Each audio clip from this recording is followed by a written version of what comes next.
My parents didn't whisper it. They announced it Harvard Yard, May 23rd, 10:47 a.m. Your sister's the real success. Mom said it while adjusting my collar, loud enough for 3 families around us to hear. Dad nodded. She earned everything herself. You just studied. My sister hadn't worked since sophomore year. I'd held 2 jobs through all 4 years, paid every cent myself.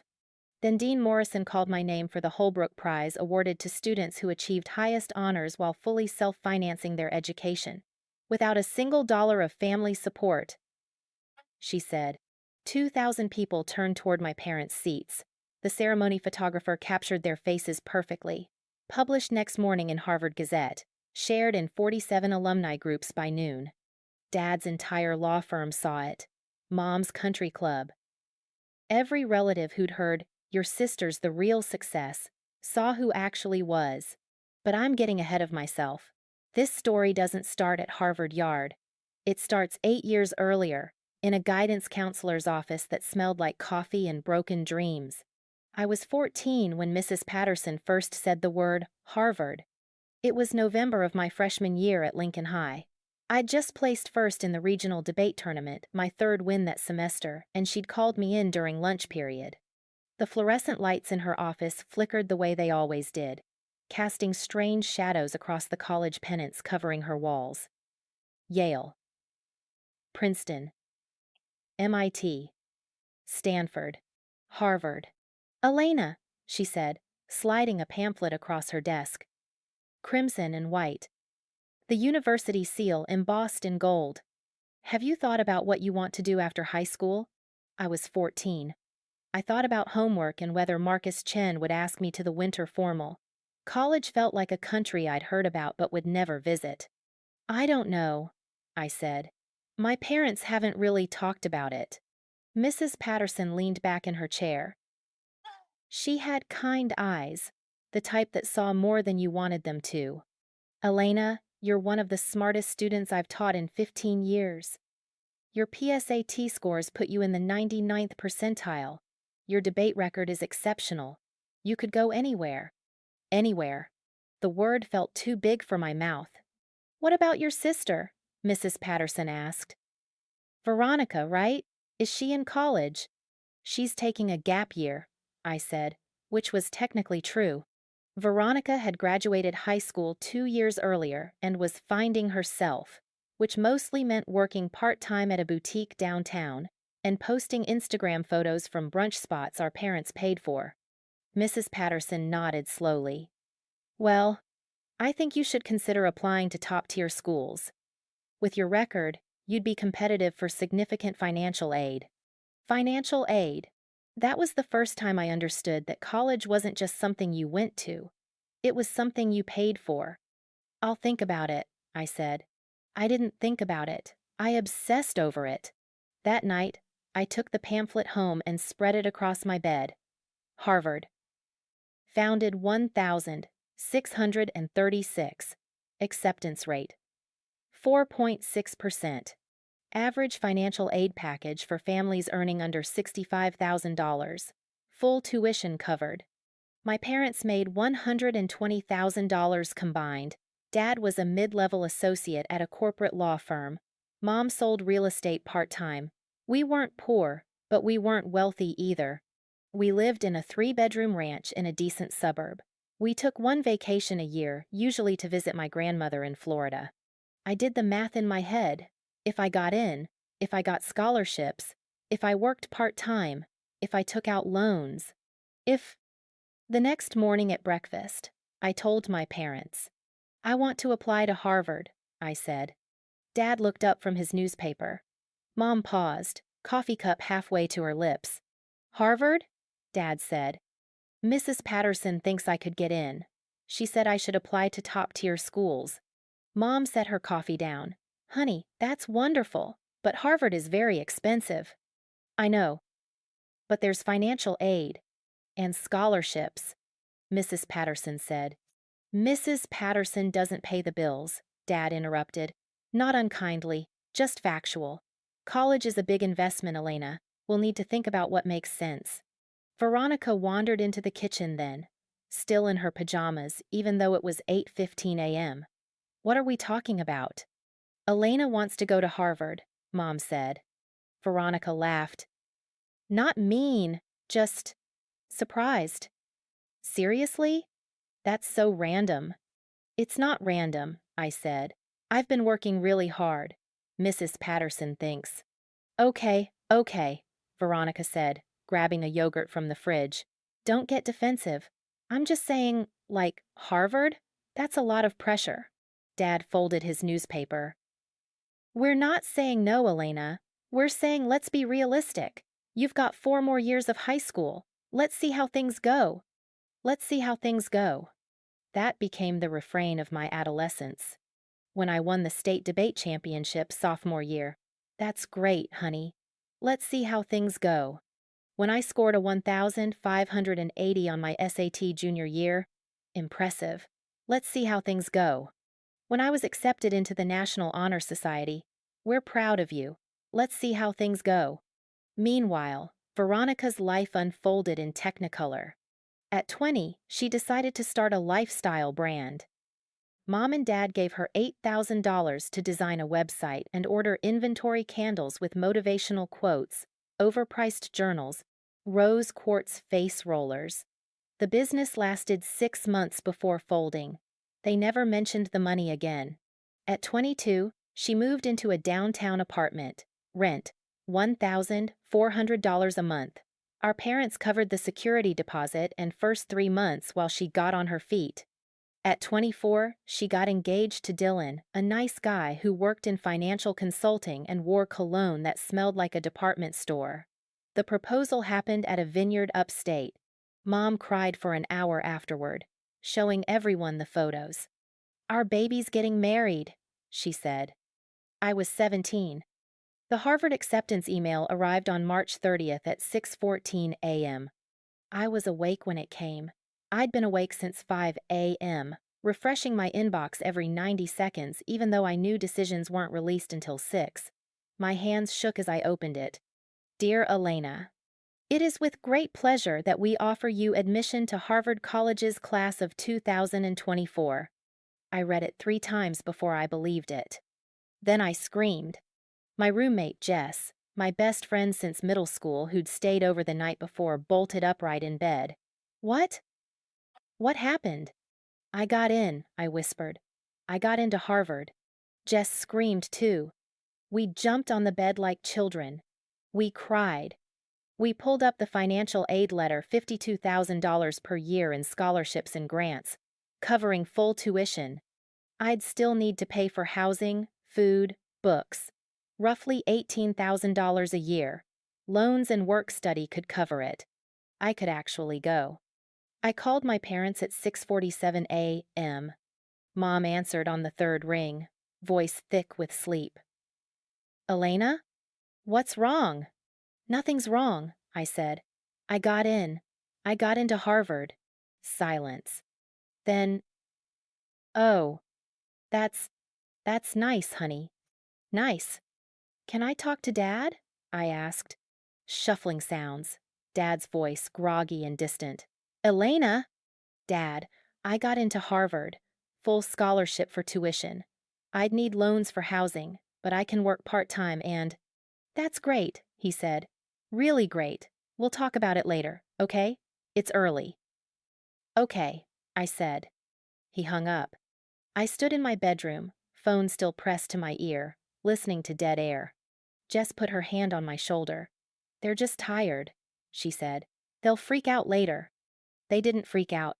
That evening, I came home to find Mom and Dad in the living room with Veronica. Champagne bottle on the coffee table. 3 glasses. What's going on? I asked. Mom beamed. Veronica and Dylan set a date. June 15th next year. 18 months to plan. Isn't that exciting? Veronica held up her left hand, diamond catching the light. We're thinking a garden wedding. Maybe that estate venue upstate, the one with the lake. That place costs a fortune, Dad said, but he was smiling. You're going to bankrupt us. You love me, Veronica said, kissing his cheek. I stood in the doorway. Elena got into Harvard, Jess said quietly behind me. 3 heads turned. Right, Mom said. Yes, congratulations, honey. That's wonderful. We're very proud, Dad added. Then they turned back to Veronica. Jess squeezed my hand. I smiled and nodded and pretended it didn't feel like swallowing glass. Let me tell you about my family. My father, Robert Martinez, is a corporate attorney. He's worked at Whitman and Associates for 23 years, climbing from junior associate to senior counsel. He makes $85,000 a year, drives a 7-year-old Camry, and has never missed a day of work in his life.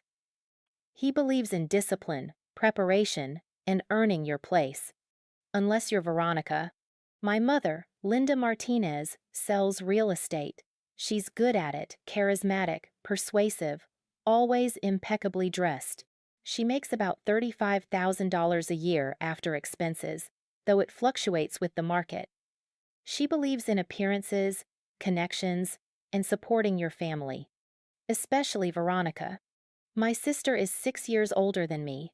Growing up, that gap felt enormous. By the time I was old enough to form memories, she was already the center of every room. Beautiful, charming, effortlessly confident in the way that only golden children can be. I don't remember a time when Veronica wasn't the favorite. I remember being 10 years old at my birthday party. Mom had ordered a cake from the grocery store, white frosting. Happy birthday, Elena, in blue letters. It cost $12. I didn't care. I was 10. Cake was cake. 6 months later, Veronica turned 16. Mom ordered a custom cake from a boutique bakery downtown. 3 tiers, fondant flowers, gold leaf accents. It cost $180. It's a milestone birthday, Mom explained when I asked why Veronica's cake was so fancy. I didn't argue, but I noticed. I remember being 14 and saving babysitting money for a dress for the winter formal. I'd babysat every weekend for 3 months, $10 an hour, and finally had enough to buy the navy dress I'd seen at Macy's, $67 after tax. That same year, Veronica needed an outfit for a friend's wedding. Mom took her shopping and bought her a $240 dress without blinking. It's an important event, Mom said. She needs to look professional. I wore my $67 dress to the formal. It was pretty. I looked fine. But I noticed. I remember being 16 and asking Dad if I could borrow the car to drive to a debate tournament 30 miles away. Take the bus, he said. It's good to learn public transportation. I took the bus, 2 hours each way. That same year, Veronica, 22, and still living at home, asked Dad if she could have a car. He bought her a used Honda Civic. $8,500. She needs independence, he said. She's starting her business. The business that would fail within 6 months. I took the bus to my tournaments. And I noticed. These weren't isolated incidents. They were a pattern. A blueprint etched into the architecture of our family. Veronica's needs were priorities. Mine were expenses. Veronica's dreams were investments. Mine were risks. Veronica's failures were learning experiences. My failures would have been catastrophes. By the time I was 17, I'd learned not to ask for things. I'd learned to shrink, to achieve quietly, to make myself easy. I maintained a 4 gigapascals. I won debate tournaments. I volunteered at the public library. I applied for every scholarship I could find. When I won the National Merit Scholarship my junior year, $2,500. I was so proud, I nearly cried. I told my parents at dinner. That's great, Dad said. That'll help with books. Mom nodded. Very responsible, Elena. Then, Veronica announced she'd been asked to be a bridesmaid in her friend Ashley's wedding. The dress cost $200. Our parents offered to pay for it. It's an honor, Mom said. You can't turn that down. I stared at my plate. $2,500 I earned. That'll help with books. $200 they gifted. You can't turn that down. Jess once asked me why I didn't say anything. Like what? I said. Like, Hey, this is unfair. Why does Veronica get everything? I laughed. It sounded bitter even to me. Because that would make me jealous. Petty. The bad daughter. You're not the bad daughter, Jess said. I know, I said. But they don't. Senior year was supposed to be different. I'd gotten into Harvard. I had scholarships. I had a plan.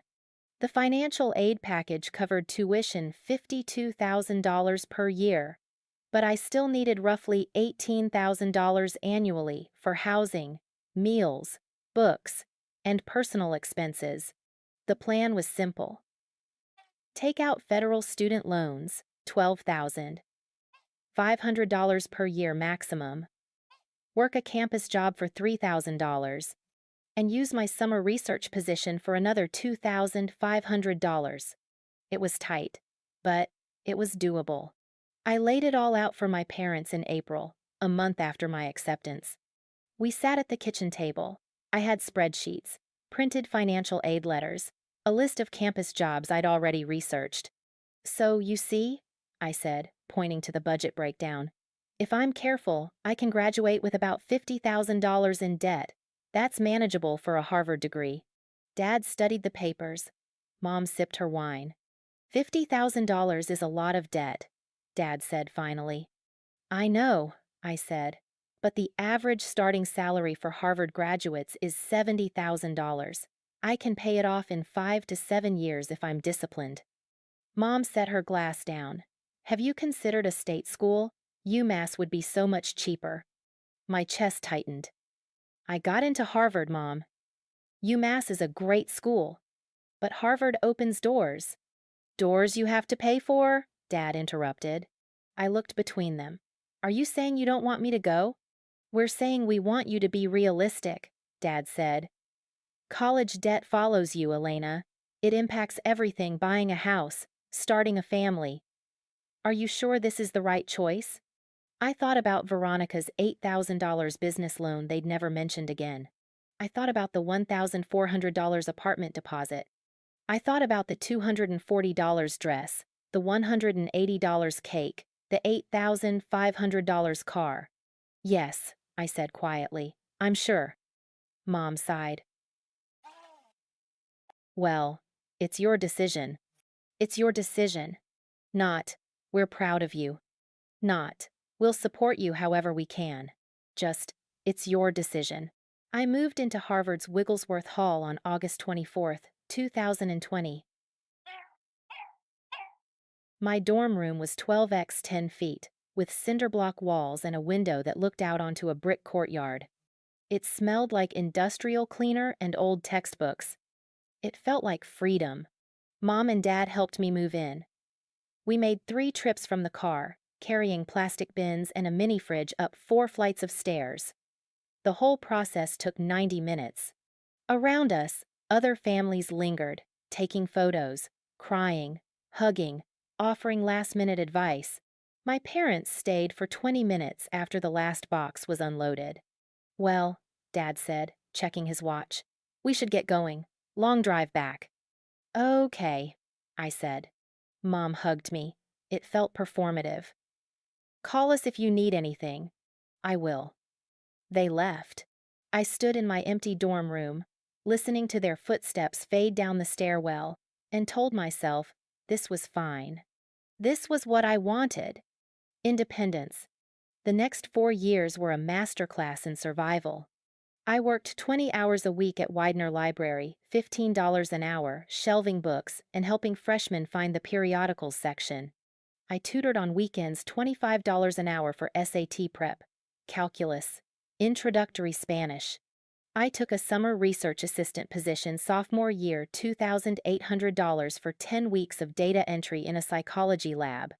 I lived on ramen, peanut butter sandwiches, and the free bagels the Hillel Center put out every Friday. I bought textbooks, used or pirated PDFs when I could. I walked everywhere to save on transportation costs. I called my parents once a week. The conversations followed a script. How's school? Good, busy. Keeping your grades up? Yes. Okay, well, don't work too hard. Click. Meanwhile, Veronica's wedding planning consumed every family phone call. The florist wants $4,000, Mom said during one call my junior year. Can you believe that? But the arrangements are stunning. That's a lot, I said. I know, but it's her special day. I was eating ramen in my dorm room. Again. It was my fourth packet that week. How's the job search going? I asked. Veronica had been between opportunities for 6 months. Oh, she's taking time to focus on wedding planning, Mom said. It's basically a full-time job. I stirred my noodles. Right. Senior year, I was nominated for the Holbrook Prize.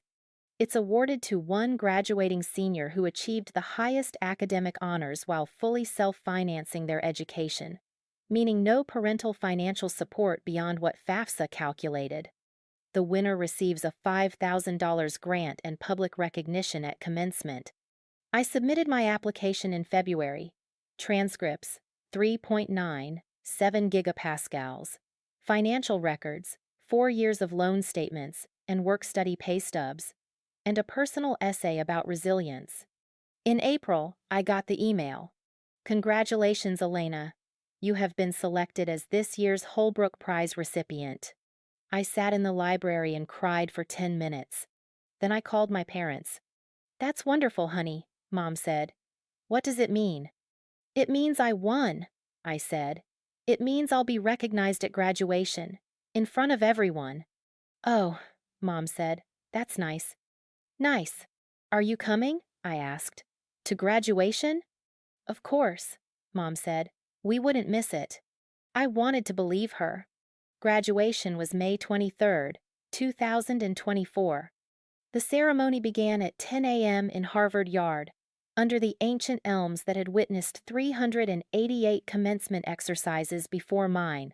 The weather was perfect 72 degrees. Blue sky. The kind of spring morning that felt hand-selected by someone who believed in symbolism. I woke up at 6:30 a.m. in my apartment. I'd moved off-campus senior year into a studio I shared with 2 roommates, $950 a month split 3 ways. My cap and gown hung on the back of my door, crimson fabric gleaming in the early light. I showered. I dried my hair. I put on the dress I'd bought for $89 from a Nordstrom rack 3 weeks earlier. Navy blue. Simple. Appropriate. Jess had offered to do my makeup, but she'd stayed at her own place the night before. I did it myself. Foundation, mascara, lipstick, the color of confidence I didn't quite feel. By 8 a.m., I was dressed and staring at my reflection. You did this, I told myself. You earned this. No one gave it to you. My phone buzzed. Mom, running a few minutes late. Traffic. See you there. I exhaled. They were coming. That was what mattered. I arrived at Harvard Yard at 9:15 a.m. The place was already swarming graduates in crimson robes, families clutching cameras, children darting between folding chairs. The air smelled like fresh-cut grass and sunscreen. The seating area was divided into sections, graduates in the center, guests in the outer rows. Each graduate was allotted 4 tickets. I'd sent mine to my parents 6 weeks earlier, 2 for them, 2 extras in case Veronica wanted to bring Dylan. I found my seat, Section B, Row 4, Seat 18. I set my program down on the 3 seats beside me, seats 15, 16, 17, saving them. Around me, families were already arriving, taking photos, hugging, crying happy tears. Elena! I turned. Jess was running toward me, cap crooked on her head, gown billowing. She grabbed me in a hug that smelled like her lavender perfume. We did it, she said. We actually did it. I laughed. We did. Where are your parents? She asked, glancing at the empty seats. They're running late, traffic. Jess frowned but didn't push it. Okay. Well, I'll see you after. You're going to kill that Holbrook acceptance speech. It's not a speech, I said. They just call my name. Still, she said, it's a big deal. I'm proud of you. She hugged me again, then disappeared into the crowd. By 9:45, the seats around me were full.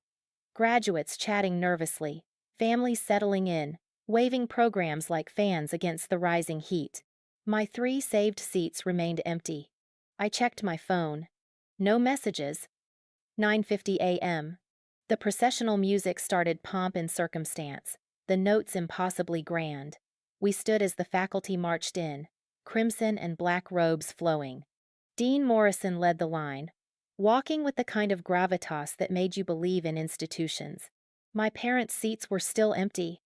I scanned the guest section, rows and rows of families, but not mine. 9:55 a.m. The music faded. We sat. President Holloway approached the podium to deliver opening remarks. "Welcome," she said, "to the 373rd commencement of Harvard College." Applause erupted. I clapped mechanically, eyes still scanning. 10:10 a.m. Movement in the aisle. My parents. Finally. Mom wore a cream blazer and oversized sunglasses. Dad was in a suit, tie slightly crooked. They slid into the row behind me, not the seats I'd saved, but close enough. Relief washed over me. They came. I turned around, smiling. "Hi." Mom pulled off her sunglasses and leaned forward. "Sorry we're late. Traffic was a nightmare." "It's okay," I said. "I'm just glad you're here." She nodded, already looking past me toward the stage. "Where's Veronica?" I asked.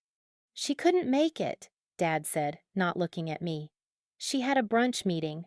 Vendor stuff for the wedding." A brunch meeting. On my graduation day. "Oh," I said. The ceremony continued. Speeches from distinguished alumni. Honorary degrees conferred. The senior class president delivering remarks that were equal parts inspiring and forgettable. At 10:35 a.m., Dean Morrison returned to the podium. "It is my honor," she said, "to present this year's Holbrook Prize."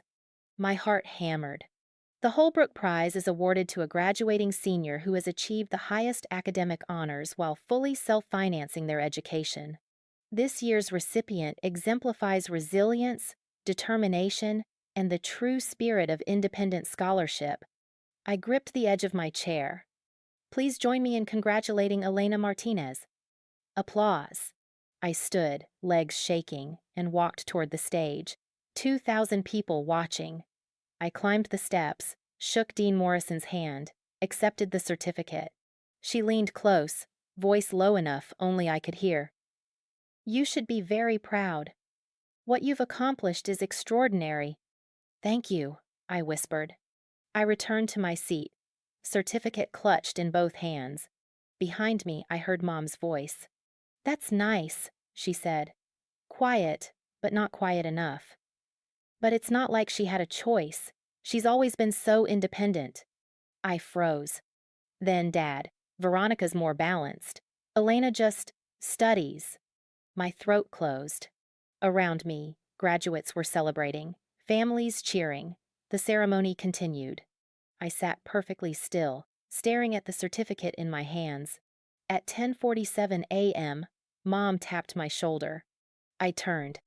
She was smiling, adjusting my collar like I was 5 years old. "Your sister's the real success," she said. Not whispered, announced. Loud enough that the family to my left glanced over. Loud enough that Mrs. Chen, whose daughter May was 3 seats down, visibly frowned. Dad nodded. "She earned everything herself. You just studied." The words hung in the air. Studied. Like the past 4 years, the 3.97 gigapascals, the 20-hour work weeks, the ramen dinners, the sleepless nights, the $50,000 in debt were nothing more than turning pages. I opened my mouth. Nothing came out. Mom turned back to face the stage, conversation over. I sat frozen. Around me, the ceremony continued. Degrees conferred in alphabetical order. Families applauding. The sun climbing higher. But I wasn't there anymore. I was somewhere far away, watching myself from a distance. Watching a girl in a crimson robe hold a certificate that suddenly meant nothing. Watching parents who had driven 2 hours to tell her she wasn't enough. Not even on the day she graduated from Harvard. At 11:30 a.m., the ceremony concluded. Caps flew into the air. 2,000 graduates cheered. I didn't throw my cap. I turned to face my parents. Mom was already standing, purse in hand. "We should get going," she said. "Long drive back." "You're leaving?" I said. "Now?" "Veronica needs us at the venue," Dad said. "Final tasting for the reception menu." "Of course." Mom leaned in for a hug. It lasted 3 seconds. "Congratulations, honey." Dad patted my shoulder.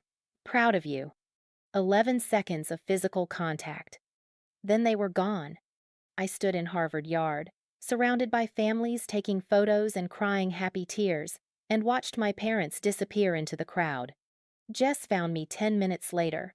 "Elena?" She grabbed my arm. "What happened? You look—" "They left," I said. "What?"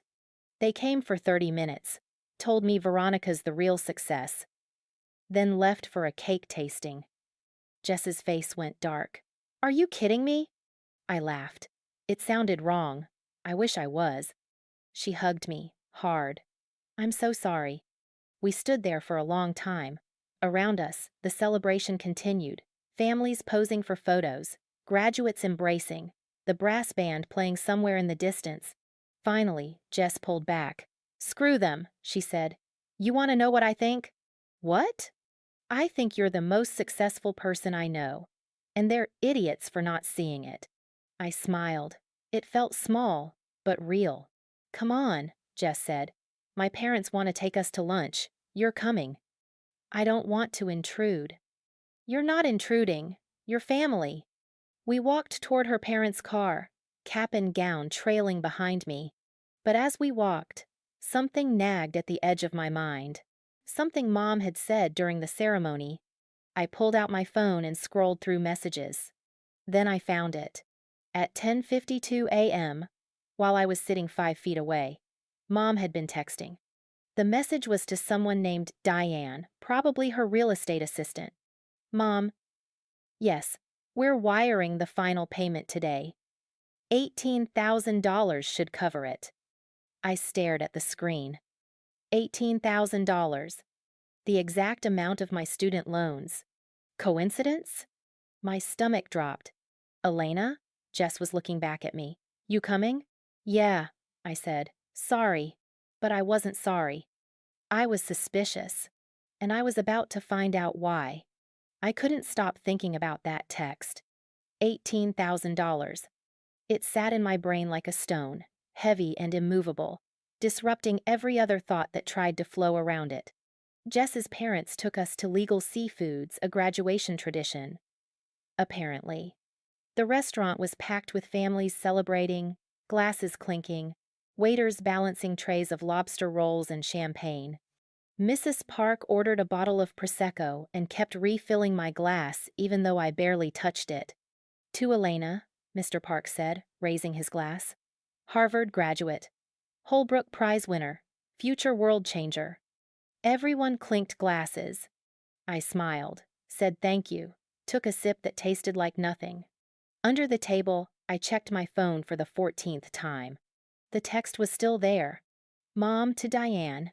Yes, we're wiring the final payment today. $18,000 should cover it." Sent at 10:52 a.m., while I was sitting 5 feet away, holding my prize certificate. "Elena?" I looked up. Jess was watching me with concern. "Sorry," I said. "What?" "I asked if you're doing okay," she said quietly. "Mrs. Park and Mr. Park were debating dessert options, giving us the illusion of privacy." "I'm fine," I said. "You're not fine," Jess said. "You've checked your phone like 20 times." I set the phone face down on the table. "It's nothing." "Is it your parents?" I hesitated. Then I pulled up the screenshot I'd taken of the text and slid the phone across the table. Jess read it, frowned. $18,000 for what? "I don't know," I said, "but that's how much I owe in student loans." "Exactly." Her frown deepened. "That's probably a coincidence." "Probably," I agreed. But I didn't believe it. Neither did she. I could see it in the way her eyes lingered on the number. "What are you thinking?" she asked carefully. I shook my head. "I don't know yet. Maybe nothing. Or maybe something." I took my phone back and stared at the screen. $18,000 should cover it. Cover what? After lunch, I went back to my apartment. My roommates had already moved out for the summer, one to Seattle for an internship, the other back home to California. The place felt hollow. 3 empty bedrooms, furniture pushed against walls, boxes stacked in corners. I sat on my bed and opened my laptop. First, I logged into my student loan account. Great Lakes Loan Servicing. Account balance, $18,247.63. The loans had been disbursed in 4 installments over my 4 years at Harvard. Federal subsidized and unsubsidized loans, the maximum allowed for undergraduate students without parental cosigners. I clicked through the payment history. No payments made yet. Grace period ended in December. First payment due, $214 per month for 10 years. Nothing unusual. I clicked back to the disbursement records. Year 120, 20 to 2021. $4,561.91 disbursed the 15th of September 2020. Year 22021 to 2022. $4,561.91 disbursed the 10th of September 2021. Year 32022 to 2023. $4,561.91 disbursed the 12th of September 2022. Year 42023 to 2024. $4,561.90 disbursed the 8th of September 2023. The money had gone directly to Harvard to cover my housing costs each semester. Standard procedure. So, where did the $18,000 payment Mom mentioned fit in? I opened a new tab and logged into my bank account. Checking balance, $847.23. Savings balance, $1,205. Not much, but enough to survive the summer until my research position started in June. I scrolled through transaction history. Nothing unusual. Library paychecks, tutoring deposits, debit purchases for groceries and textbooks. I went back 6 months, a year, 2 years. Nothing. I closed the laptop and stared at the wall. Maybe I was paranoid. Maybe the text had nothing to do with me. Maybe Mom was wiring money for Veronica's wedding, the flowers, the venue, the dress alterations. Maybe. But something felt wrong. I thought about the way Mom had said it. Your sister's the real success. I thought about the years of birthday cakes and winter formal dresses and business loans that never got repaid. I thought about how my parents had given Veronica $8,000 for a business that failed, $1,400 for an apartment deposit, $8,500 for a car. And they'd given me, what? Nothing. Not because they couldn't afford it, because they didn't think I needed it. Because I just studied. My phone buzzed. Mom, hope you had a nice lunch. Drive home safely. Love you. 3 exclamation points. Love you. Like she hadn't just told me I wasn't the real success in front of 200 strangers. I didn't respond.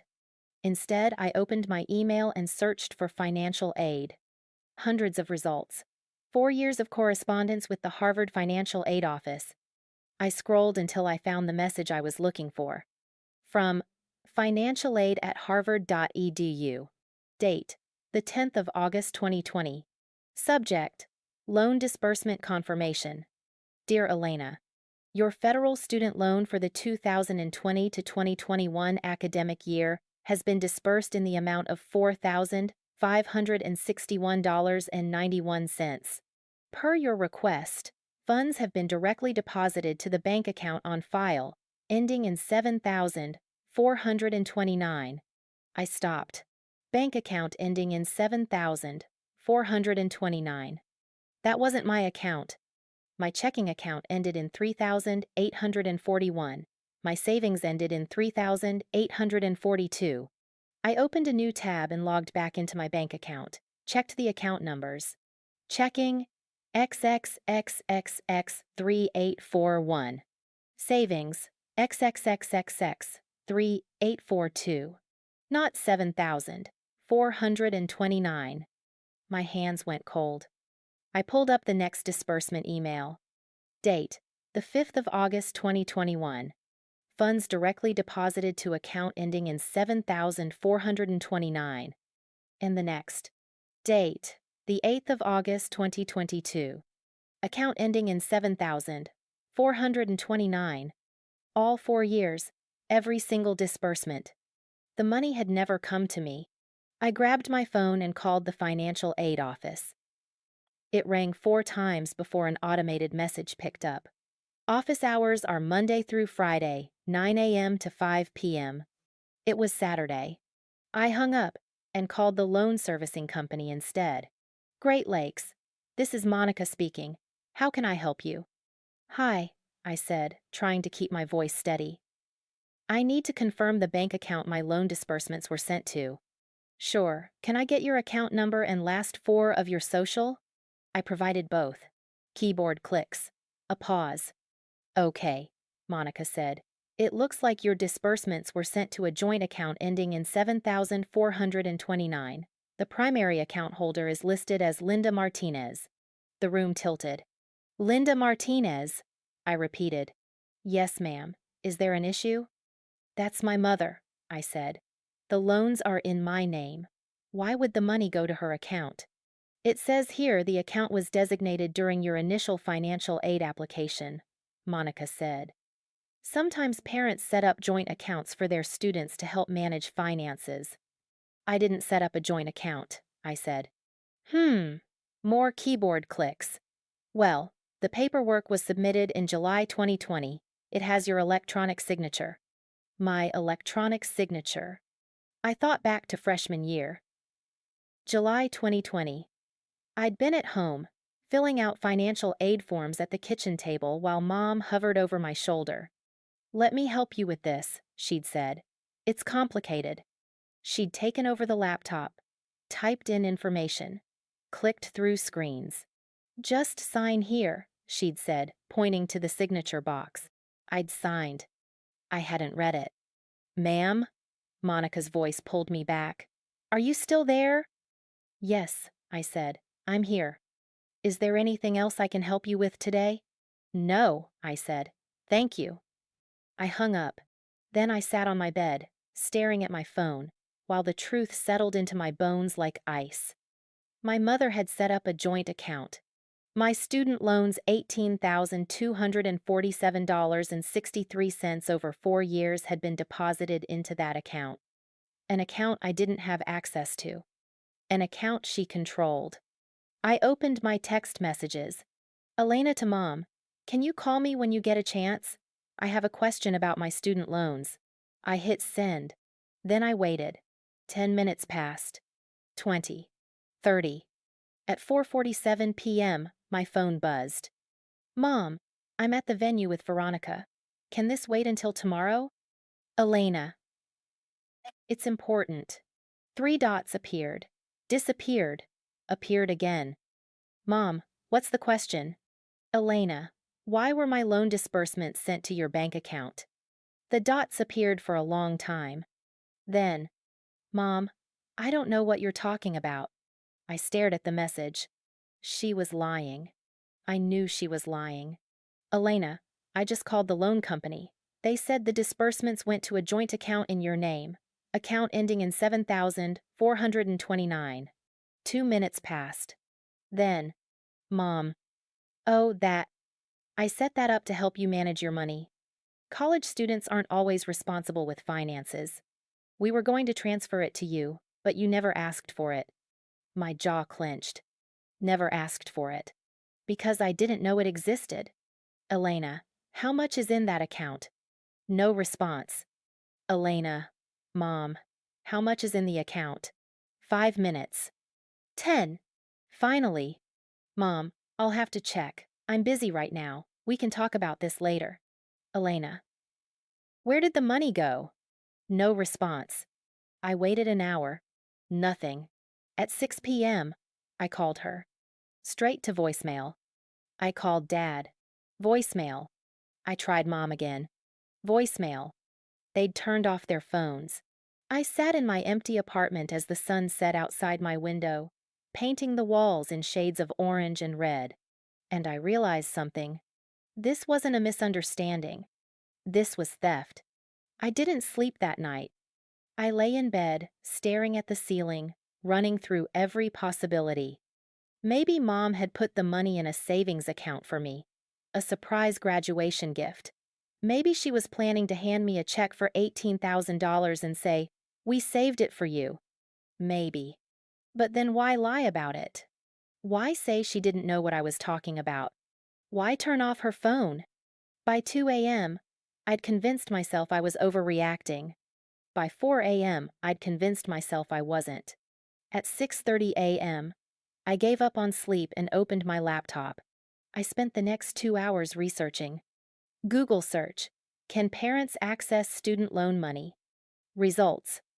Hundreds of forum posts from college students asking the same question. The answer was always the same. No. Unless the parent is a cosigner or the student has authorized them to access the account.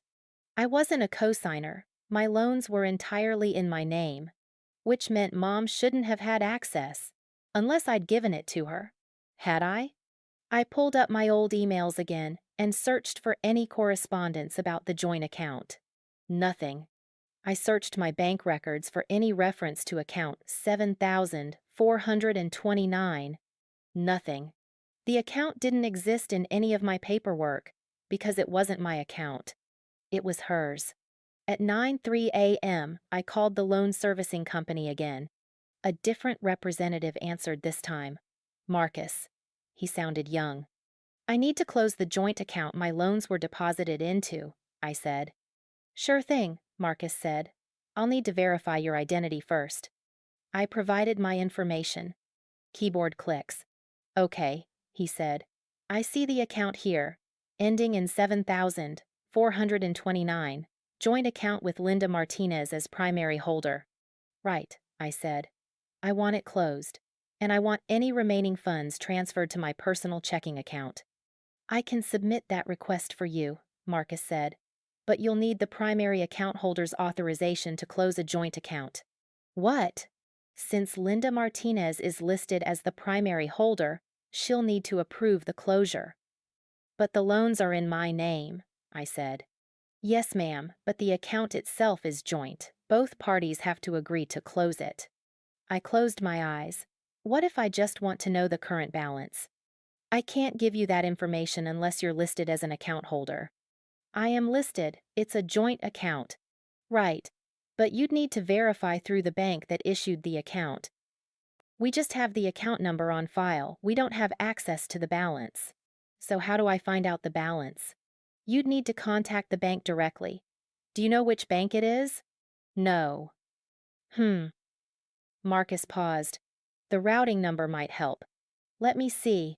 More clicking. Okay, the routing number is 0114-01533. That's Wells Fargo. Wells Fargo. Thank you, I said. I hung up and immediately called Wells Fargo customer service. 20 minutes of hold music later, I reached a representative named Shanice. I need to check the balance on a joint account, I said. I can help with that. Can I get the account number? I don't have the full account number, I said. Just the last 4 digits. 7,429. I'll need the full account number to pull it up, Shanice said. Do you have any recent statements? No, I've never received statements. My mother is the primary account holder. Okay. If you're listed as a joint holder, you should be able to request statements through online banking. Have you set up online access? No. I can walk you through that, Shanice said. I'll need to verify your identity first. I provided my social security number, date of birth, address. Silence. Then, I'm sorry, I'm not seeing you listed as an account holder on any Wells Fargo accounts. My stomach dropped. That's not possible. The loan company said I'm a joint holder on account ending in 7,429. Let me try searching by the account number ending, Shanice said. Clicking. Okay, I found an account ending in 7,429. The primary account holder is Linda Marie Martinez, but there's no joint holder listed. She's the only name on the account. The words took a moment to register. No joint holder. That can't be right, I said. My student loans were deposited into that account. The loan company told me it was a joint account. I'm sorry, but according to our records, this is an individual account, Shanice said. If your loans were deposited here, Miss Martinez would have needed your account information to set up the transfer, but you're not listed as an owner. I couldn't breathe. Ma'am, are you still there? Yes, I managed. Can you tell me the current balance? I'm sorry, I can't disclose that information unless you're an account holder.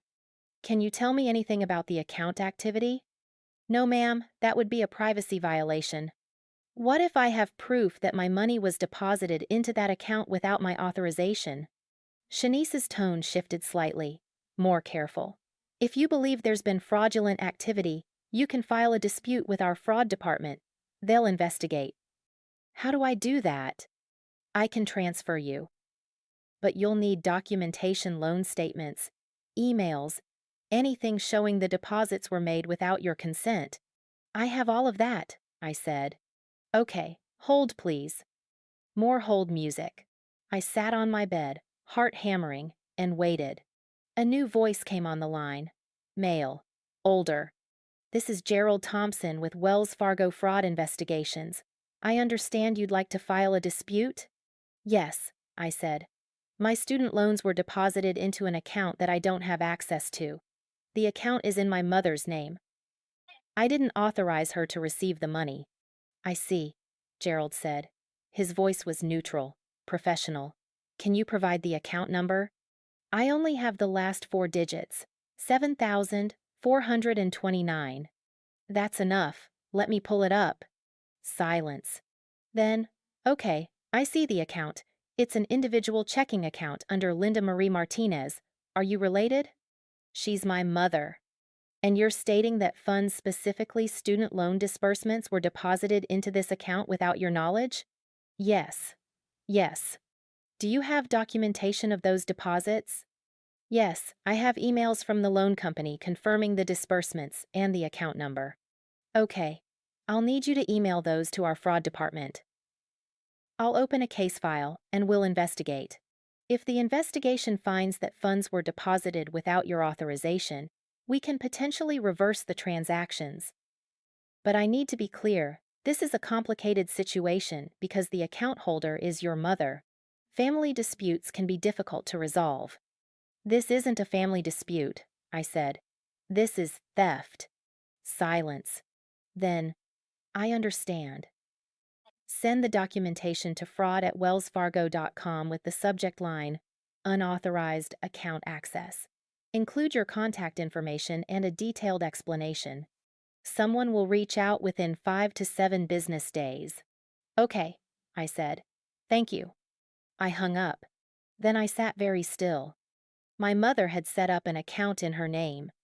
She'd directed my student loan disbursements to that account. She'd kept the money. $18,247.63.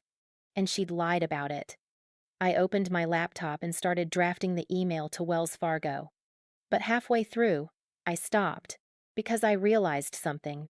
If Mom had stolen my loan money, what else had she taken? I opened a new tab and went to annualcreditreport.com. Free credit reports from all 3 bureaus once a year. I'd never checked mine, I'd never had a reason to. Until now, I entered my information and selected Experian. The report loaded, and my stomach turned to ice. Because there, in the account summary, was something that shouldn't exist. Discover card. Account opened. January 2022. Current balance. $847.19. Status: open.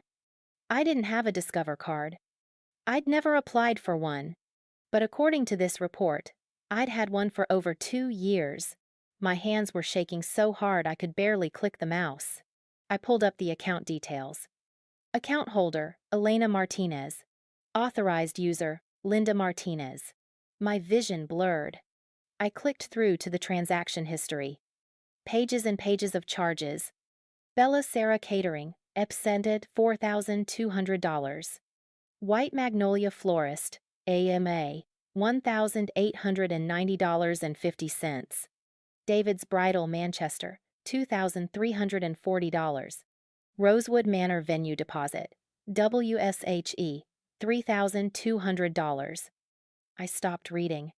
I knew what this was. Veronica's wedding. My mother had opened a credit card in my name. Without my knowledge. Without my consent. And she'd charged nearly $13,000 for my sister's wedding. I ran to the bathroom and threw up.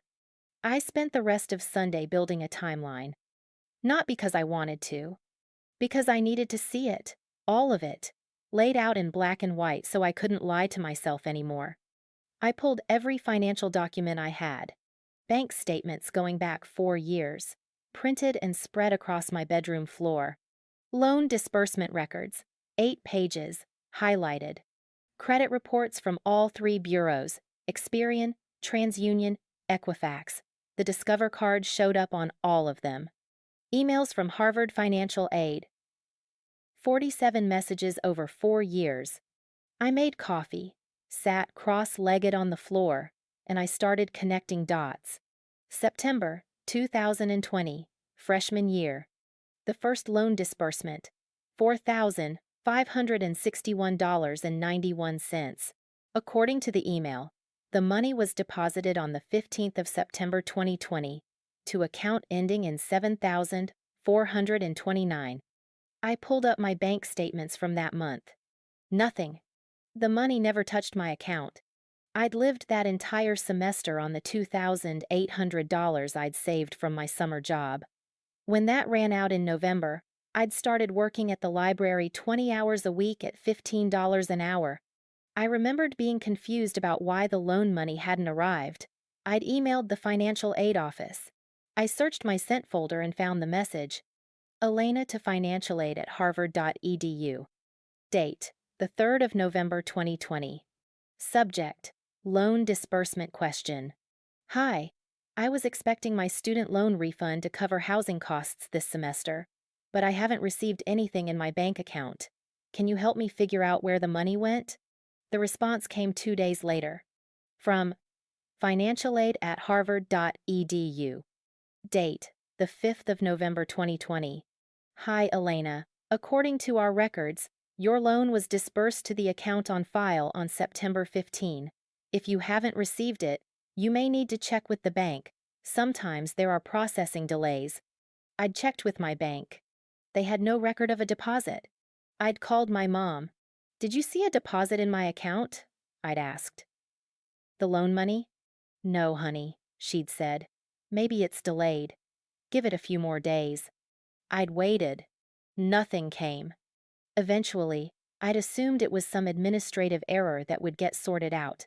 I'd kept working, kept eating ramen, kept telling myself it was temporary. The money never came. Because it had gone to her. I wrote it down.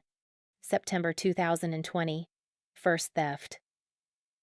September 2021, sophomore year. The second disbursement, $4,561.91. Same story, same account, ending in 7,429. I checked my bank statements from September 2021. Nothing. That semester, I'd picked up tutoring gigs on weekends. $25 an hour for SAT prep. I'd worked every Saturday and Sunday, sometimes both days. I'd texted my mom in October. The message was still in my phone. Elena to Mom, the 14th of October 2021. Did you ever figure out what happened to my loan money? I still haven't gotten it and I'm barely covering rent. Mom to Elena, the 14th of October 2021. I'll look into it, honey. In the meantime, maybe cut back on expenses? College students spend too much on coffee and going out. I hadn't been going out. I'd been eating peanut butter sandwiches for lunch and walking 40 minutes to campus to save $2.75 on the tea. I wrote it down. September 2021. Second theft. $4,561.91. Running total, $9,123.82. January 2022. 8T. Sophomore year. Spring semester. This was when it got worse. I pulled up the Discover card account details again. Account opened. The 12th of January 2022. I searched my email for anything from Discover. Nothing. No welcome email, no account confirmation, no statements, which meant they'd been sent somewhere else. Probably to my parents' address, the one I'd listed as my permanent address on all my college forms. The one where I hadn't lived since I was 18. I clicked through the transaction history. The first charge. The 15th of January 2022. White Magnolia Florist, MPC, $450. I pulled up my phone and searched for White Magnolia Florist, a boutique floral shop in Manchester, New Hampshire, an hour from where my parents lived. The website showed wedding arrangements, elaborate centerpieces, bridal bouquets. I felt sick. I kept scrolling through charges. February 2022, David's Bridal, $2,340. March 2022. Bella Sierra Catering Deposit, $1,500. April 2022. DJ Services, $800. May 2022. Invitations Plus, $650. Every single charge was for Veronica's wedding. My sister had gotten engaged in November 2021. The credit card was opened 2 months later. I wrote it down. January 2022. Identity theft begins. Credit card opened in my name without authorization. January-December 2022. $8,430 charged for Veronica's wedding expenses. September 2022. Junior year. Third loan disbursement. $4,561.91. Same account. I remembered this year more clearly because I'd been desperate. My library job wasn't enough. I'd picked up a third gig overnight shifts at the campus convenience store, $16 an hour, 11 p.m. to 3 a.m., twice a week. I'd called my dad in October. "I'm really struggling," I'd said. "Is there any way you could help with rent? Just this month?" "Elena, you took out loans for this," he'd said. "That's what they're for." "I know, but the money never. You need to budget better. This is a learning experience." I'd hung up and cried for 20 minutes in the bathroom of Widener Library. Then I'd gone back to work. I wrote it down. September 2022. Third theft. $4,561.91. Running total, $13,685.73. January 2023. Junior year, spring semester. More credit card charges. January 2023. Rosewood Manor venue deposit, $3,200. March 2023. Cake artistry, $890. April 2023. Photography package, $1,800. I was working 3 jobs. Veronica was getting custom cakes and professional photographers. Paid for with my name, my credit, my future. I wrote it down. January-May 2023. Additional $5,890 charged. Credit card total, $14,320. August 2023. Senior year. Something else happened this year. I'd received a refund check from Harvard in August, $2,400. Overpayment from a scholarship that had come through after tuition was processed. I'd been so excited. $2,400 could cover groceries for months. I'd called my mom to tell her. "That's wonderful," she'd said. "You should deposit it right away. Do you want me to do it for you? You're so busy with school." I'd hesitated, but she was my mom, and I was tired, and it was easier to say yes. "Okay," I'd said. "I'll mail it to you." I'd sent the check to my parents' house. I'd never seen the money again. When I'd asked about it in October, Mom had said, "Oh, I deposited it into savings for you. For after graduation, so you don't spend it all at once." I'd believed her. I wrote it down. August 2023, refund check theft, $2,400. September 2023, senior year, fourth and final loan disbursement, $4,561.90. Same account. By this point, I'd stopped expecting the money. I'd stopped asking where it went. I'd accepted that college meant working myself to exhaustion and eating one meal a day and never, ever asking for help. Because asking for help meant being told I was irresponsible. Asking for help meant being compared to Veronica, who'd never had to ask because everything was just given to her. I wrote it down. September 2023. Fourth theft. $4,561.90. Running total, $18,247.63. I sat back and looked at the timeline spread across my floor. 4 years, 48 months of theft, $18,247.63 in student loans. Money that should have covered my housing, my food, my textbooks, money that I'd taken out in my name, that I'd be paying back for the next 10 years. Gone. $12,847.19 in credit card debt charges I didn't make, for a wedding I wasn't even part of the planning for. A wedding where I was an afterthought. Where my parents left my graduation early to attend a cake tasting. Stolen. $2,400 in scholarship, money I'd earned. Money that was supposed to be mine. Taken. Total, $33,494.82. $33,494.82. Stolen by my mother. Enabled by my father. Spent on my sister. While I worked 3 jobs and ate ramen and convinced myself that this was normal. That this was what independence looked like. I thought about every time I'd gone to bed hungry because I couldn't afford groceries. Every time I'd walked 40 minutes in the rain because I couldn't afford the tea. Every time I'd stayed up until 4 a.m. working overnight shifts, then dragged myself to class on 3 hours of sleep. Every time I'd asked for help and been told to budget better. While they spent $33,000 of my money on Veronica's wedding, I sat on my bedroom floor, surrounded by evidence, and felt something crack open inside my chest. Not sadness, rage, pure crystalline rage. I picked up my phone.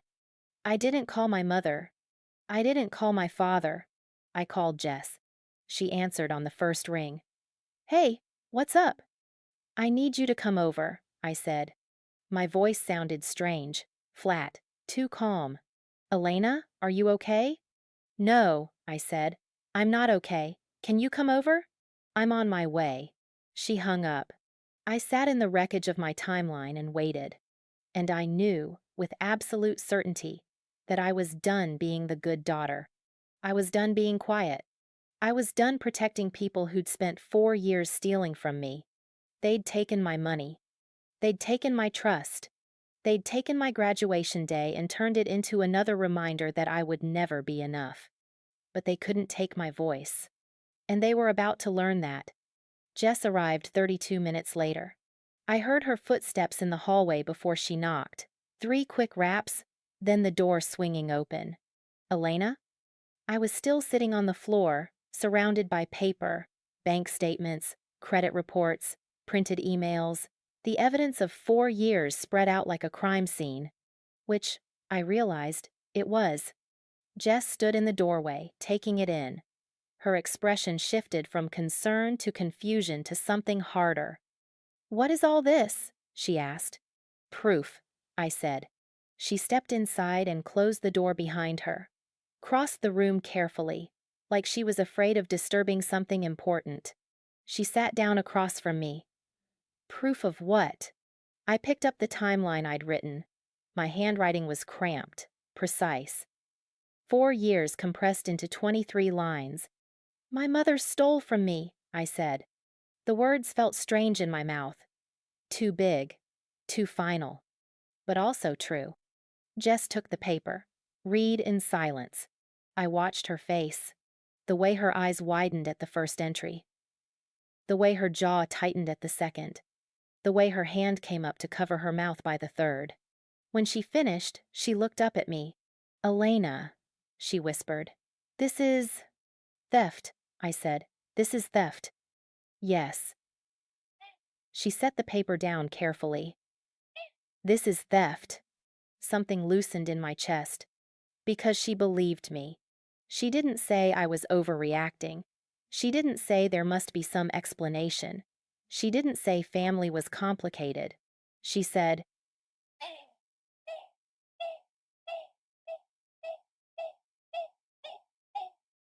"This is theft." "I need you to tell me I'm not crazy," I said. "You're not crazy. I need you to tell me this is real." "This is real." Jess picked up one of the credit reports, scanned it. "Elena, this is identity theft. Your mom opened a credit card in your name. That's illegal." "I know. Like actually illegal, not just morally wrong. This is a crime." I nodded. I'd spent the last 3 hours researching Massachusetts identity theft laws. I knew exactly what this was. Jess set the report down and looked at me. Really looked at me. "What do you want to do?" she asked. It was the right question. Not, "What are you going to do?" Not, "Are you sure about this?" Just, "What do you want?" "I want them to pay," I said. The words came out quiet, but certain. "Okay," Jess said. "How?" "I don't know yet." I gestured to the papers. "I just figured this out today. I'm still processing." Jess was quiet for a moment. Then she said, "You need to talk to a lawyer." "I can't afford a lawyer." "Harvard has free legal services for students. I used them last year when my landlord tried to keep my security deposit." She pulled out her phone. "They do consultations for all kinds of stuff. I'm pretty sure identity theft counts." "I'm not technically a student anymore," I said. "I graduated yesterday." Jess was already typing. "Your grace period for student services is 90 days after graduation." I remember because they sent an email about it. She turned her phone toward me. "See? Harvard Student Legal Services. Free consultations through August." I read the screen. HSLS provides legal assistance to currently enrolled students and recent graduates within 90 days of degree conferral on matters including but not limited to housing disputes, consumer protection, family law, and identity theft. Identity theft. "I can call them tomorrow," I said. "I'll call them tomorrow," Jess corrected. "You're going to spend tonight eating actual food and not spiraling." "When's the last time you ate?" I tried to remember. Lunch with her parents. Legal seafoods. That was yesterday. "I'm not hungry," I said. "That's not what I asked." I didn't answer. Jess stood up. "Come on. We're ordering Thai food, and you're going to tell me everything. Every detail. Because when you walk into that lawyer's office, you need to be ready." "Ready for what?" She looked at me. Her expression was fierce. "Ready to burn it all down." We sat on the couch and ordered pad thai, spring rolls, and mango sticky rice. Jess insisted I eat at least half of everything. "You can't fight on an empty stomach," she said. "That's a rule." "Is it?" "It is now." While we ate, I told her everything. Not just the timeline. The whole story. I told her about being 14 and wanting to go to Harvard. About Mrs. Patterson's pamphlet. About my parents' lukewarm response. I told her about Veronica's $180 cake while I got a $12 grocery store sheet cake. About the $8,500 car she was gifted while I took the bus. About the $8,000 business loan that was never repaid. I told her about calling my parents at 6:47 a.m. to tell them I got into Harvard and hearing my mother say, "That's nice, honey." About working 3 jobs while my sister planned a wedding. About graduation day. About the insult. About them leaving early for a cake tasting. About the text message that started all of this. $18,000 should cover it. Jess listened to everything. She didn't interrupt, didn't ask questions. Just listened with her whole body, the way only good friends can. When I finished, she was quiet for a long time. Then she said, "I'm so angry I could throw something." I laughed. It came out wrong, too sharp, too bitter. "I've been angry for 12 hours, I said. "I think I'm going to be angry forever." "Good," Jess said. "You should be angry. They stole from you, Elena, for years. While you were eating ramen and working yourself to death, they were spending your money on Veronica's wedding." Hearing someone else say it made it real in a new way. "I keep thinking about all the times I almost dropped out," I said quietly. "Sophomore year, I was so tired. I was working so much and barely sleeping, and I thought maybe I'm not cut out for this. Maybe I should just go to community college back home." "But you didn't." "No. Because I thought I had to prove something.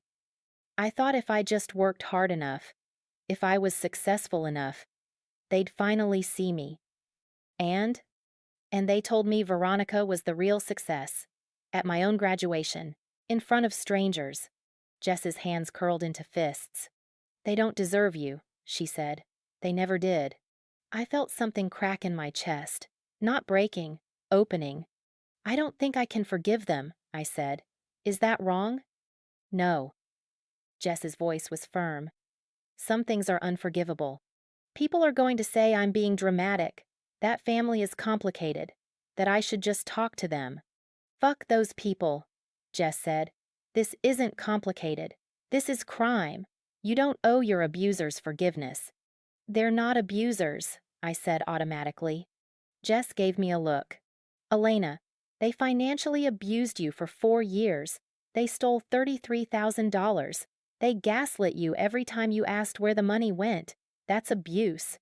I opened my mouth to argue, then closed it. Because she was right. "I need to stop defending them," I said. "Yes," Jess said. "You do." We sat in silence for a moment. Then Jess said, "So here's what we're going to do. Tomorrow morning, I'm calling Harvard Legal Services and getting you an appointment. You're going to bring all of this," she gestured to the papers, still spread across the floor. "And you're going to tell them what happened. And then you're going to let them tell you what your options are. What if they say there's nothing I can do? Then we find another lawyer." "But Elena," she turned to face me fully, "I don't think they're going to say that. I think they're going to tell you that you have a case. A strong one." "And then what?" Jess smiled. It wasn't a happy smile. It was sharp. "Then you decide how much you want them to pay." Jess called Harvard Student Legal Services at 9:01 a.m. Monday morning. I listened from my bed, where I'd spent another sleepless night staring at the ceiling. "Hi, my name is Jessica Park, and I'm calling on behalf of Elena Martinez. Yes, she graduated this year, May 23rd. She needs to speak with someone about identity theft. It's her mother. Yes. It's urgent." A pause. "Wednesday at 10 a.m.? Perfect. We'll be there. Thank you." She hung up and looked at me. "Wednesday. 1585 Mass Avenue, 2nd floor. Attorney Rebecca Okonkwo." "That's 2 days away," I said. "I know. Can you wait 2 days?" I thought about the timeline on my floor, the credit card charging interest, the loans that would start collecting payments in 6 months. "I don't have a choice," I said. Wednesday arrived slowly. I spent Monday organizing evidence, printing documents, creating a folder labeled Linda Martinez, financial theft that felt surreal to write. I spent Tuesday researching attorney Rebecca Okonkwo, Harvard Law grad, specialized in consumer protection and family law. 5 years at legal aid before joining HSLS. She seemed competent. I hoped she was kind. Wednesday morning, Jess met me outside my apartment at 9:30 a.m. "Ready?" she asked. I held up the folder. 2 inches thick. 47 pages of evidence. As ready as I'll ever be. We walked to the legal services office together. Jess kept up a steady stream of conversation updates about her summer plans, gossip about mutual friends, anything to keep me from spiraling. It almost worked. At 9:58 a.m., we walked into the building. The office was on the second floor. Small waiting room, neutral beige walls, 3 chairs and a desk where a student receptionist sat. "Elena Martinez," I told him. "I have a 10 a.m. appointment with Rebecca Okonkwo." "She'll be right with you," he said. "You can have a seat." Jess and I sat. She grabbed my hand and squeezed. At 10:03 a.m., a door opened. "Elena?" I looked up. Attorney Rebecca Okonkwo was younger than I expected, maybe 35. Black woman with natural hair pulled back in a low bun, sharp eyes behind frameless glasses. She wore a gray blazer and an expression that was both professional and warm. "That's me," I said, standing. "Come on back." She glanced at Jess. "Are you joining us?" Jess looked at me. "Please," I said. "Of course." We followed Rebecca into a small office. Desk, 2 chairs, shelves lined with legal texts. A window overlooking Mass Avenue. "Have a seat," Rebecca said, settling behind her desk. "I understand you're dealing with identity theft?" "Yes," I said. My voice came out steadier than I expected. "Okay, why don't you start from the beginning and tell me what happened?" I set the folder on her desk. "My mother stole $33,000 from me over 4 years, I said. "She redirected my student loan disbursements to a bank account I didn't have access to. She opened a credit card in my name without my permission. And she took a scholarship refund check and never gave me the money." Rebecca's expression didn't change, but something shifted in her eyes. "That's a serious accusation," she said carefully. "Do you have documentation?" I pushed the folder toward her. 47 pages. Rebecca opened the folder, started reading. Jess and I sat in silence while she reviewed the evidence. 1 minute passed.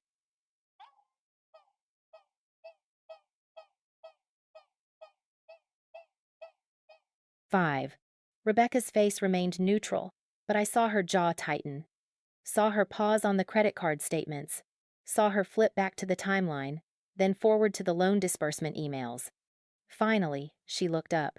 "Elena," she said, "this is identity theft under Massachusetts General Law, Chapter 266, Section 37E. I exhaled. Is that actually illegal? I mean, I know it's wrong, but legally." "It's a felony," Rebecca said flatly. "Your mother used your social security number and personal information to open financial accounts without your authorization. She fraudulently obtained funds in your name. Under Massachusetts law, that carries up to 2.5 years in state prison." The room seemed to tilt. "Prison?" I said. "If prosecuted criminally, yes. There's also federal wire fraud, which is even more serious. That's 18 U.S.C. Section 1343. Up to 20 years in federal prison if convicted." Jess made a small sound beside me. Rebecca continued, her voice measured. "The student loans are particularly problematic. Those were federal funds disbursed based on your FAFSA application. If your mother redirected those funds without your knowledge, that's not just identity theft, it's fraud against the federal government." "I signed the FAFSA," I said. "She helped me fill it out freshman year. She must have set up the account then." "Did you authorize her to open a bank account in your name?" "No, I didn't even know the account existed until 3 days ago." Rebecca made a note. "And the credit card?" "I never applied for it. I've never even seen the card. All the statements must have gone to my parents' house." That's textbook identity theft. Rebecca flipped to the transaction history, scanned it. And all these charges, catering, florals, bridal shops, these were for your sister's wedding? Yes. Did your sister know the charges were being made in your name? I hesitated. I don't think so. She didn't know about my student loans either. My parents kept all of this hidden. Rebecca nodded. That's important. It means your sister isn't liable, your mother is. She set the papers down and looked at me directly. Elena, I need to be very clear with you. What your mother did is serious. This isn't a family disagreement. This is criminal activity. You have multiple legal options, but each one has consequences for her, for your family, and for you. What are my options? I asked. Rebecca pulled out a legal pad and started writing. Option 1. Criminal charges. You file a police report with the Cambridge Police Department. They investigate. If they find sufficient evidence, which, frankly, you have, they refer it to the district attorney's office for prosecution. Your mother could face felony charges. If convicted, she'd have a criminal record, possible prison time, and be required to pay restitution. My stomach churned. Option 2. Civil lawsuit. You sue your mother in civil court for the full amount she stole, $33,494 plus damages. You'd likely win. The court would order her to pay you back, possibly with interest. If she doesn't pay, you can garnish her wages or place liens on her assets. What if she doesn't have the money? Then the court can set up a payment plan. But Elena, if you win a civil judgment and she refuses to pay, you can pursue bankruptcy proceedings against her. It gets complicated, but the bottom line is, you'd get your money back eventually. And option 3? Credit dispute. You report the fraudulent accounts to the credit bureaus, Experian, TransUnion, Equifax. They investigate and remove the accounts from your credit report. The credit card company will likely pursue your mother for the charges once they determine she was the one who made them. This doesn't get you the student loan money back, but it protects your credit. Rebecca set down her pen. You can pursue all 3 options simultaneously, or you can pick one. But I need you to understand, if you file a police report, you lose control of the process. The DA decides whether to prosecute. You can't drop the charges later if you change your mind. What would you do? I asked. Rebecca's expression softened slightly. I can't tell you what to do. This is your decision. But I can tell you that in my 5 years doing this work, I've never seen a case this clear-cut. Your mother didn't just make one mistake. She committed systematic fraud over 4 years. She stole from you repeatedly, and when you asked about it, she lied. She paused. That's not someone who made a mistake. That's someone who made a choice. Multiple choices. I thought about graduation day, about Mom adjusting my collar and saying, "Your sister's the real success," about turning off her phone when I asked about the money, about 4 years of ramen and overnight shifts while Veronica got a $13,000 wedding. I want to file a police report, I said. Jess squeezed my hand. Rebecca nodded. Okay, I can help you prepare. The Cambridge Police Department has a fraud division. You'll meet with a detective, present your evidence, and give a statement. They'll take it from there. How long does it take? Investigations vary, usually 2 to 6 weeks. They'll subpoena your mother's bank records to trace where the money went. If the evidence supports your claims, and I believe it will, they'll refer it to the DA. And then? Then your mother gets arrested.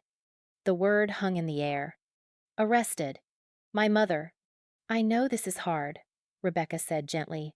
But Elena, she committed a crime. Against you. Her own daughter. You're not the one doing this to her, she did this to herself. I nodded. I knew she was right. But knowing didn't make it hurt less. What do I do next? I asked. Rebecca pulled out a business card and wrote on the back. This is Detective Sarah Clarkson. She works in the fraud division at Cambridge PD. I've worked with her before. She's thorough and she's kind. Call this number and tell them you need to file a police report for identity theft. Bring all of this documentation. She tapped the folder. They'll walk you through the rest.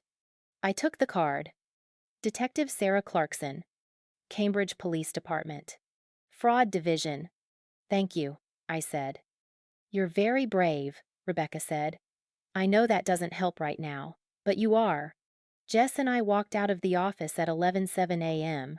We made it to the sidewalk before I started crying. I called Detective Clarkson that afternoon. The phone rang 3 times before a woman answered. Fraud Division, this is Clarkson. Her voice was professional, clipped, but not unkind. Hi, I said. My name is Elena Martinez. I need to file a police report for identity theft. Okay. Can you give me a brief overview of what happened? I took a breath. My mother opened a credit card in my name without my permission and charged over $12,000. She also redirected my student loan disbursements to a bank account I didn't have access to. I have documentation. Silence.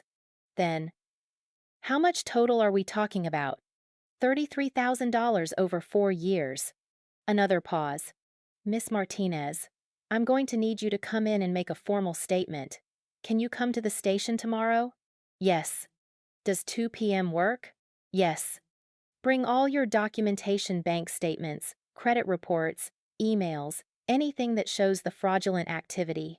I'll also need your ID and social security card. Okay. One more thing, Detective Clarkson said. The person who committed the theft, you said it's your mother?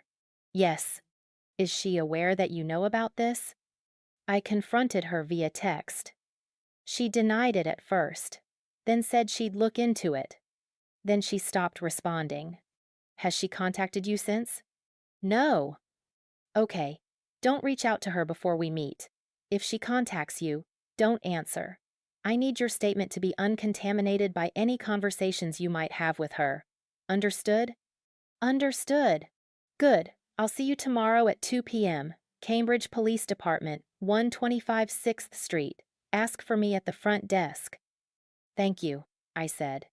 She hung up. I sat on my couch, phone in my lap, and tried to process what I'd just done. I'd reported my mother to the police. There was no going back now. That evening, Jess came over with reinforcements, her laptop, 2 bottles of wine, and a determination to help me organize everything for tomorrow's meeting. We're making this ironclad, she said, spreading papers across my coffee table. If we're doing this, we're doing it right. We spent 3 hours creating a presentation-ready case file. Section 1. Timeline. I rewrote the timeline on clean paper, expanding each entry with specific details. The 15th of September 2020. First student loan disbursement, $4,561.91, sent to account ending in 7,429. Elena never received funds.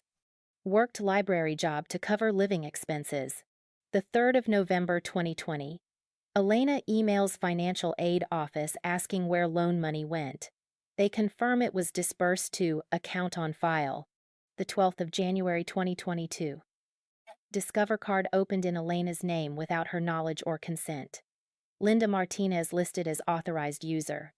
January-December 2022, $8,430 charged to card for Veronica's wedding expenses, catering, florist, bridal shop, DJ, invitations, and so on.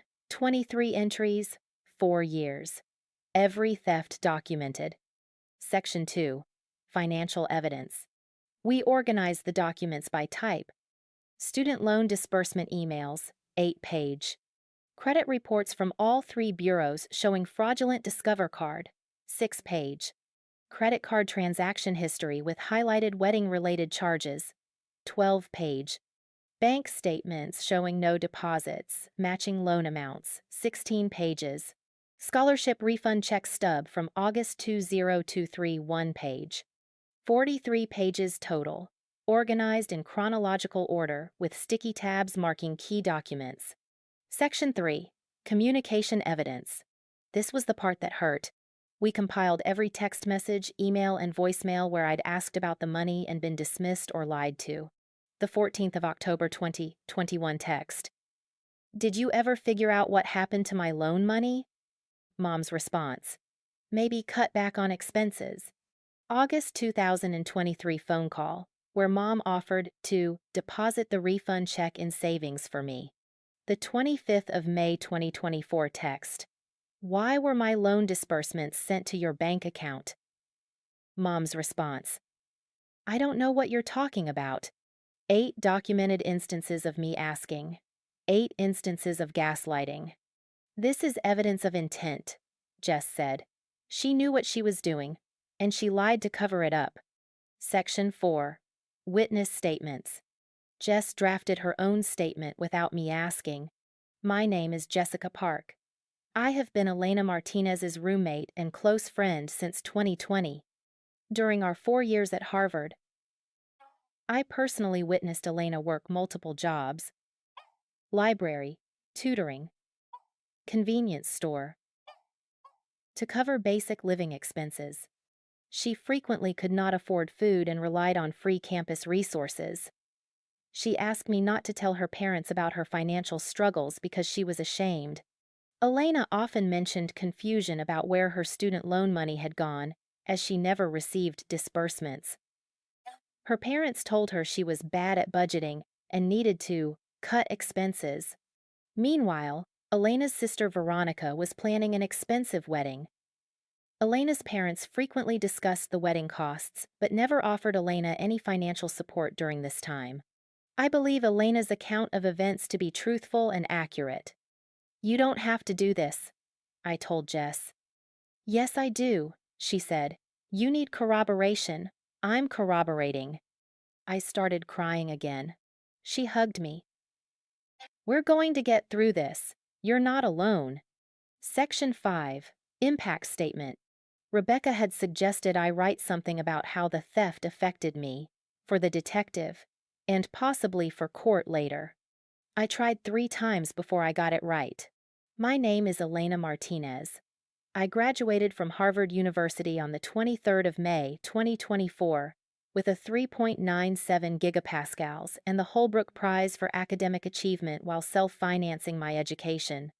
During my 4 years at Harvard, I worked 20 to 35 hours per week at multiple jobs to cover living expenses. I frequently skipped meals because I couldn't afford food. I developed insomnia and anxiety from financial stress. I considered dropping out multiple times because I wasn't sure I could afford to continue. I didn't know that my mother had stolen over $33,000 from me during this time. The student loan money that should have covered my housing went to her bank account instead. I worked overnight shifts to pay rent for a dorm room that should have been paid for. The credit card debt she accumulated in my name was used to pay for my sister's wedding. While I ate ramen, my sister had a $13,000 wedding paid for with my stolen credit. I trusted my mother. When I asked about the loan money, she told me I was irresponsible with finances. I believed her. I thought I was the problem. Now I know the truth, and I'm reporting it because what she did was wrong, not just morally wrong, legally wrong. I want justice. I want my money back. And I want this on record, so she can't do this to anyone else. By 11 p.m., we had everything organized in a black binder, with sections clearly labeled. This looks like a legal brief, Jess said, flipping through it. Detective Clarkson is going to take one look at this and fast-track your case. You think so? I know so. Elena, you've handed them a solved case. All they have to do is verify it. I set the binder on my coffee table and stared at it. My mother's name was on the front, Linda Martinez, identity theft case. I can't believe I'm doing this, I said. You're doing the right thing, Jess said. Am I? What if... I stopped. Swallowed. What if I'm ruining her life? Jess turned to face me fully. Elena, she stole $33,000 from you. While you worked yourself to exhaustion, while you went hungry, while you nearly dropped out of Harvard because you couldn't afford to stay, she did that. Not you, but she's my mother. That makes it worse, not better. I knew she was right, but part of me still wanted to call it all off, to pretend I'd never found out, to go back to believing that my mother was just complicated. Do you want to know what I think? Jess asked. What? I think you're not ruining her life. You're holding her accountable. There's a difference. I nodded. I didn't fully believe it yet. But I would. The next morning, I woke up at 6 a.m. and couldn't fall back asleep.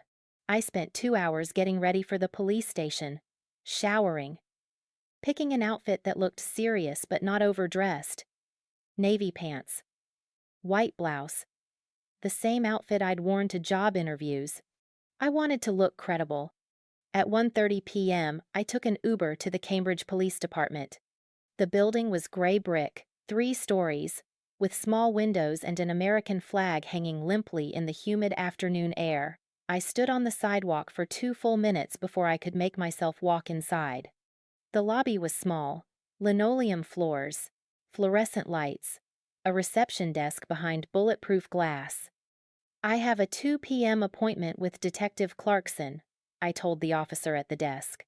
He picked up a phone, spoke quietly, then gestured to a row of plastic chairs.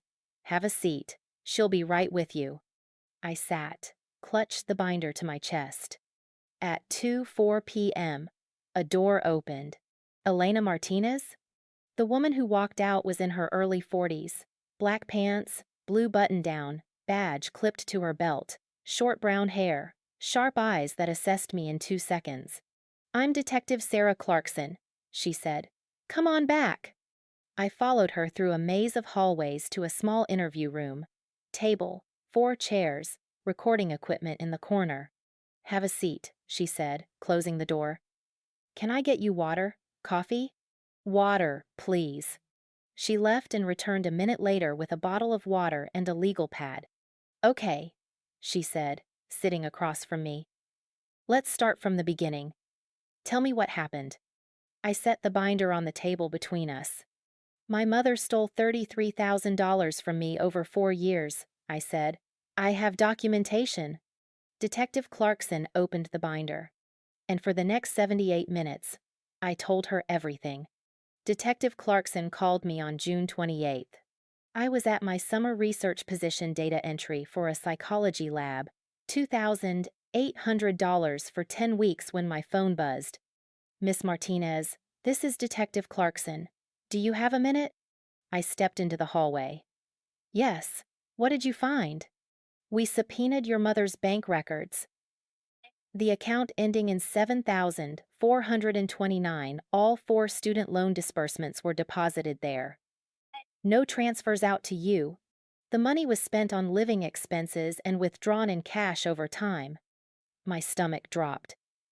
So, it's confirmed. It's confirmed. We also contacted Discover Card. The credit card application has your electronic signature, but the IP address traced back to your parents' home address. And the billing statements were sent to their house, not yours. What does that mean? It means your mother forged your application, or at minimum, used your information without your knowledge. Either way, it's identity theft. I leaned against the wall. What happens now? I'm referring the case to the Middlesex County District Attorney's Office. They'll review the evidence and decide whether to press charges. Based on what we've found, I'd say it's very likely. How long will that take? 2 to 4 weeks. Someone from the DA's office will contact you for a formal interview. After that, if they decide to prosecute, your mother will be arrested and arraigned. Arrested. My mother. Miss Martinez? Are you still there? Yes, I said. I'm here. I know this is difficult, Detective Clarkson said. But you did the right thing. This is serious fraud. She needs to be held accountable. Thank you, I managed. After she hung up, I stood in the hallway for 5 full minutes, trying to remember how to breathe. That evening, Jess came over with takeout and a bottle of wine. Okay, she said, setting everything on my coffee table. Tell me what the detective said, I told her. All of it. When I finished, Jess was quiet for a long moment. Then she said, So it's real. She's going to be arrested. Probably. Good. I looked at her. Is it good? What if I just destroyed my entire family? Elena. Jess set down her wine glass. Your mother destroyed your family when she stole from you. You're just making sure everyone knows about it. I wanted to believe her. Veronica's wedding is in 3 weeks, I said. Are you still invited? As far as I know, she texted me last week asking if I was bringing a +1. Are you going? I'd been thinking about this for days. Yes, I said. I'm going. Jess raised her eyebrows. Why? Because I want them to know.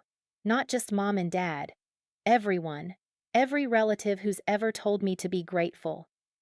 Every family friend who's watched them favor Veronica for years and said nothing. I want them all to see. See what? What my parents really are. Jess studied me. You want to confront them at the wedding. Yes. In front of everyone. Yes. Elena, that's nuclear. I know. She was quiet for a moment. Then she smiled, sharp and fierce. I'm coming with you. You don't have to. I'm coming. You're not walking into that alone. I felt something loosen in my chest. Thank you. What's the plan? I pulled out my phone and opened the wedding details Veronica had sent. Ceremony at 3 p.m. Reception at 5:30. Dinner at 6:30. Toasts start around 7:30. You're going to speak during toasts. It wasn't a question. Yes, I said. Dad always gives a toast. He'll probably say something about how proud he is, how much they love Veronica, how they'd do anything for her.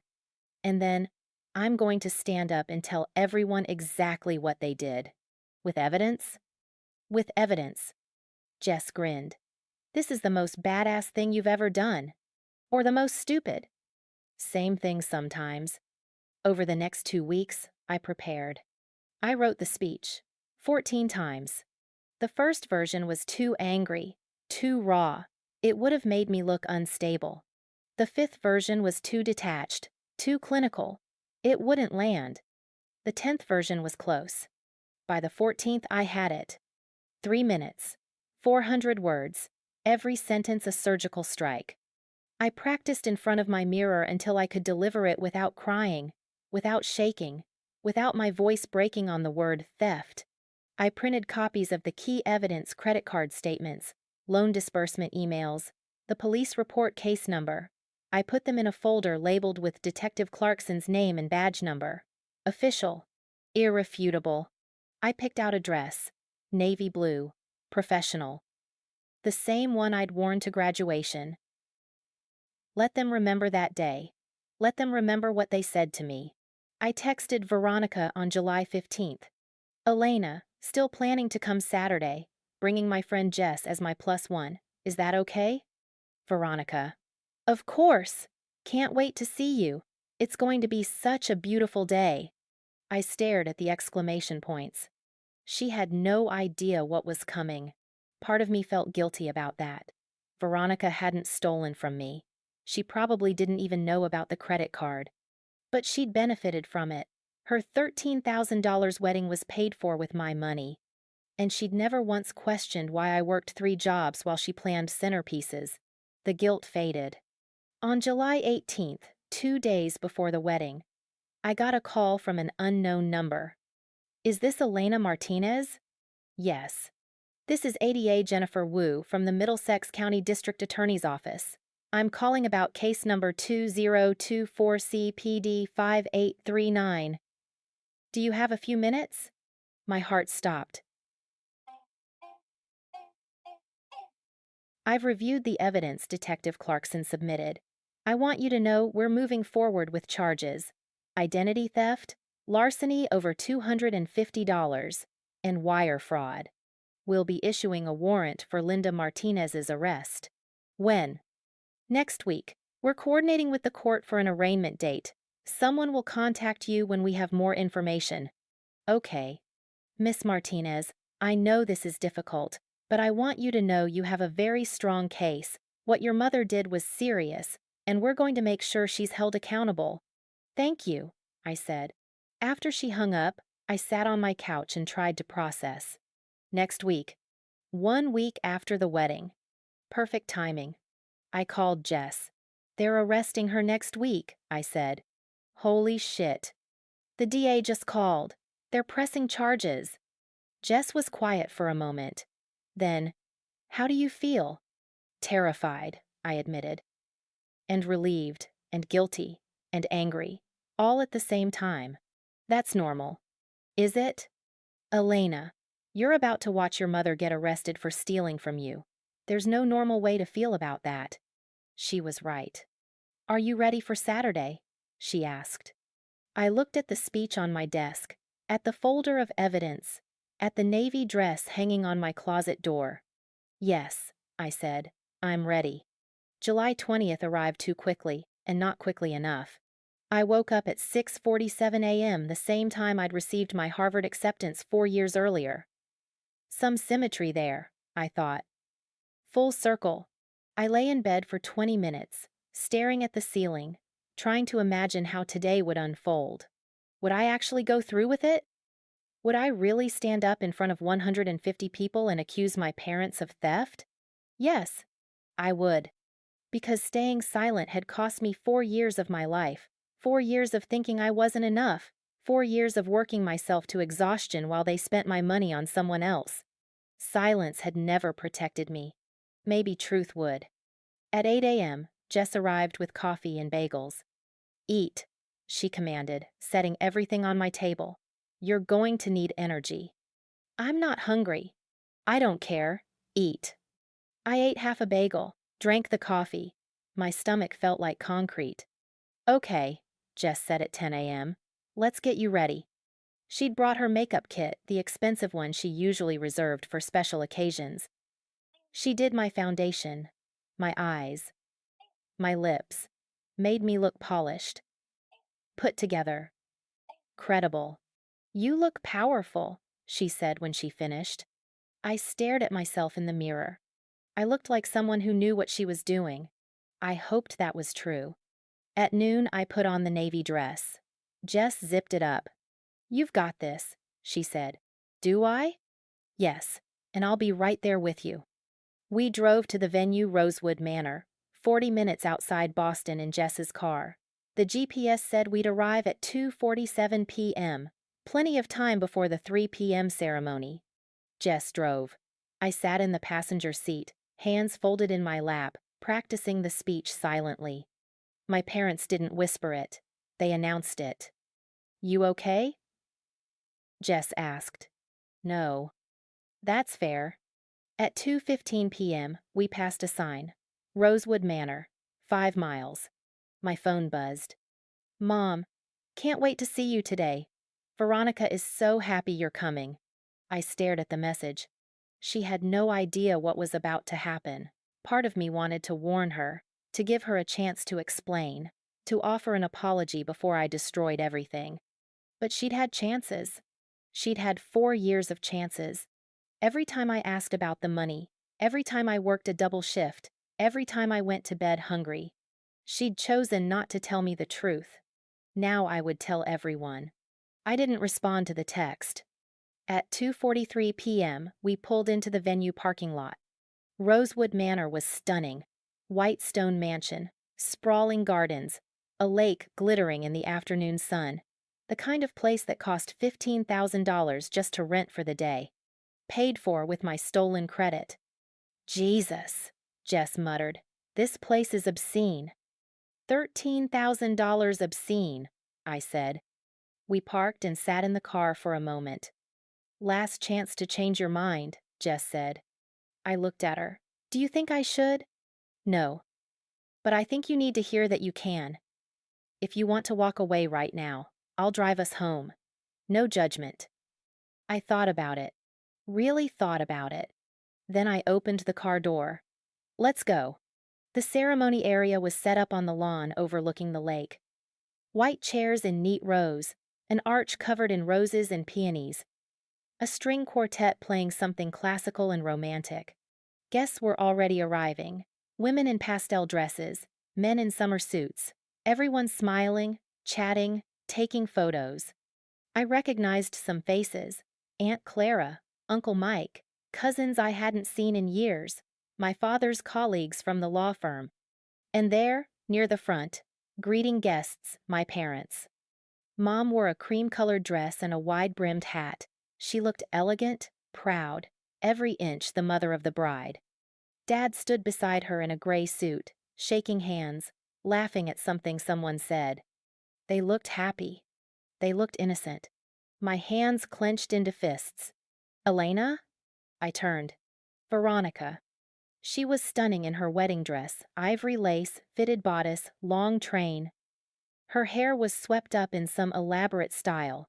She looked like a princess whose crown was bought with theft. You came! She pulled me into a hug. I stood stiffly, arms at my sides. I'm so glad you're here. This is going to be perfect. Congratulations, I managed. Thank you. Oh my God, I'm so nervous. Is that normal? I feel like I'm going to throw up. That's normal, Jess said, appearing beside me. Hi, I'm Jess, Elena's friend.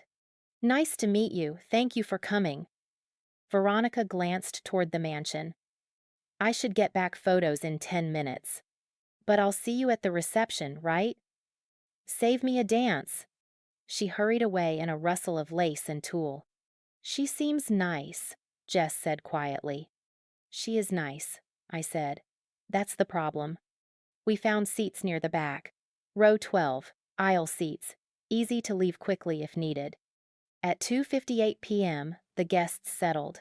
The string quartet shifted to Pachelbel's canon. The ceremony began. I watched Veronica walk down the aisle on my father's arm, watched him cry as he gave her away, watched my mother dab at her eyes with a tissue, watched them beam with pride as their golden child said, "I do," and I felt nothing. No joy for my sister, no warmth for the moment, just cold, calculated clarity. In 4 hours, this would all be over. The ceremony lasted 23 minutes. Then everyone moved to the reception tent. White fabric draped from a frame, string lights glowing even in the afternoon sun, round tables with rose centerpieces. Jess and I were seated at table 9, far from the family table, far from anywhere that mattered. Perfect. At 5:45 p.m., cocktail hour began. Waiters circulated with champagne and hors d'oeuvres. Guests mingled. I accepted a glass of champagne from a passing waiter, took one sip, set it down. I needed to be sharp. At 6:30 p.m., dinner was served. Salmon or chicken. I picked at the salmon. Couldn't taste it. Across the tent, my parents sat at table 1 with Veronica and Dylan and the wedding party. Mom was laughing at something. Dad had his arm around her shoulders. They looked like the perfect family. At 7:15 p.m., the DJ announced toasts. First up, we have the best man, Marcus. Marcus stood, told a funny story about Dylan. Everyone laughed, clinked glasses. Next, the maid of honor, Rebecca. Rebecca stood, talked about Veronica's kindness, her generosity, her beautiful heart, everyone awed. Then the DJ said, "And now, the father of the bride, Robert Martinez." My father stood. The room applauded. He walked to the microphone, champagne glass in hand, smiled at the crowd. "Thank you all for being here," he said. "Jennifer and I are so grateful to celebrate this day with you." Mom beamed at him. "Veronica has always been a joy," Dad continued. "From the moment she was born, she filled our lives with light. We've watched her grow into this incredible woman, kind, thoughtful, successful. We couldn't be prouder." Guests murmured agreement. Someone said, "Hear, hear." "Dylan, you're a lucky man," Dad said. "Take care of our girl." And Veronica, his voice cracked slightly. "We love you so much. We'd do anything for you. We have done everything for you. And we always will." He raised his glass. "To Veronica and Dylan." "To Veronica and Dylan," the crowd echoed. Everyone drank. Dad sat down. Mom kissed his cheek. The DJ said, "Does anyone else want to say a few words?" This was it.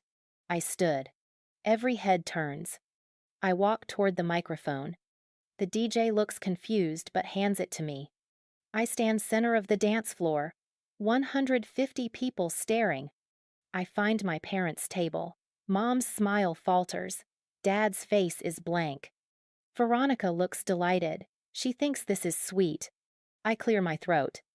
Hi everyone. For those who don't know me, I'm Elena, Veronica's little sister. Polite smiles. A few people clap.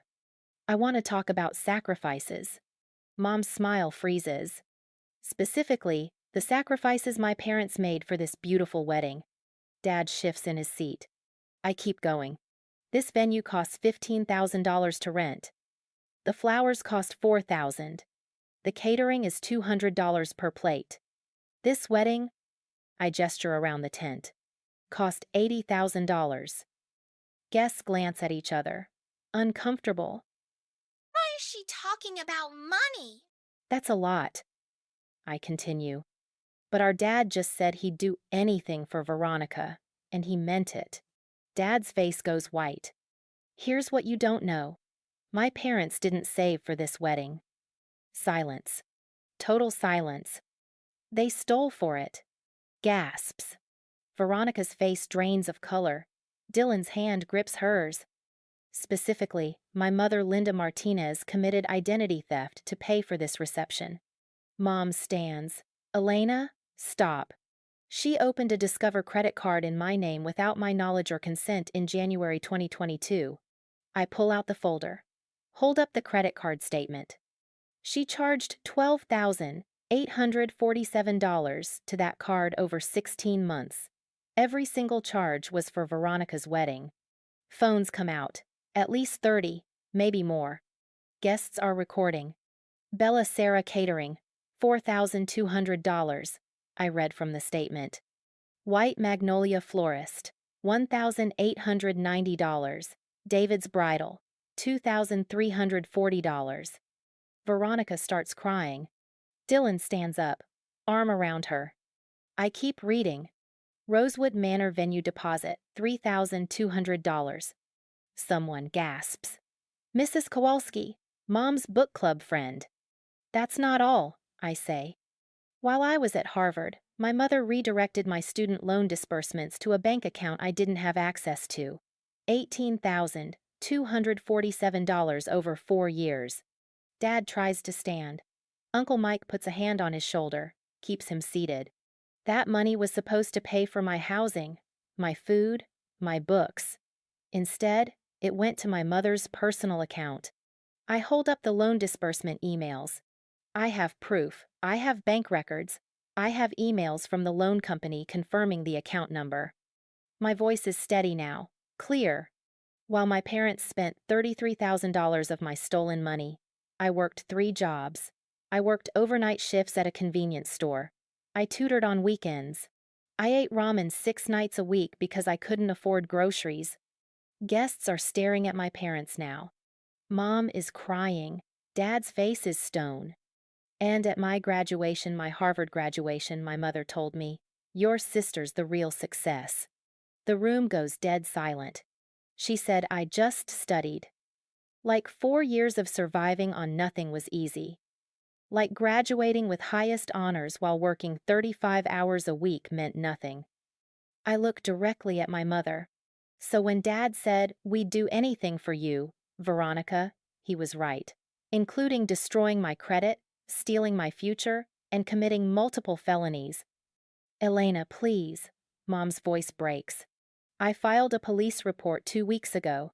Cambridge Police Department, case number 2024, CPD 5839. The Middlesex County District Attorney is pressing charges. Dad finally finds his voice. Elena, enough. No, I don't yell. Don't raise my voice. Not enough. You don't get to silence me anymore. I hold up Detective Clarkson's business card. This is the detective investigating. Anyone who wants to verify my story can call her. I look at the crowd. Every flower arrangement you see? Paid for with stolen money. The cake you'll eat later? Stolen.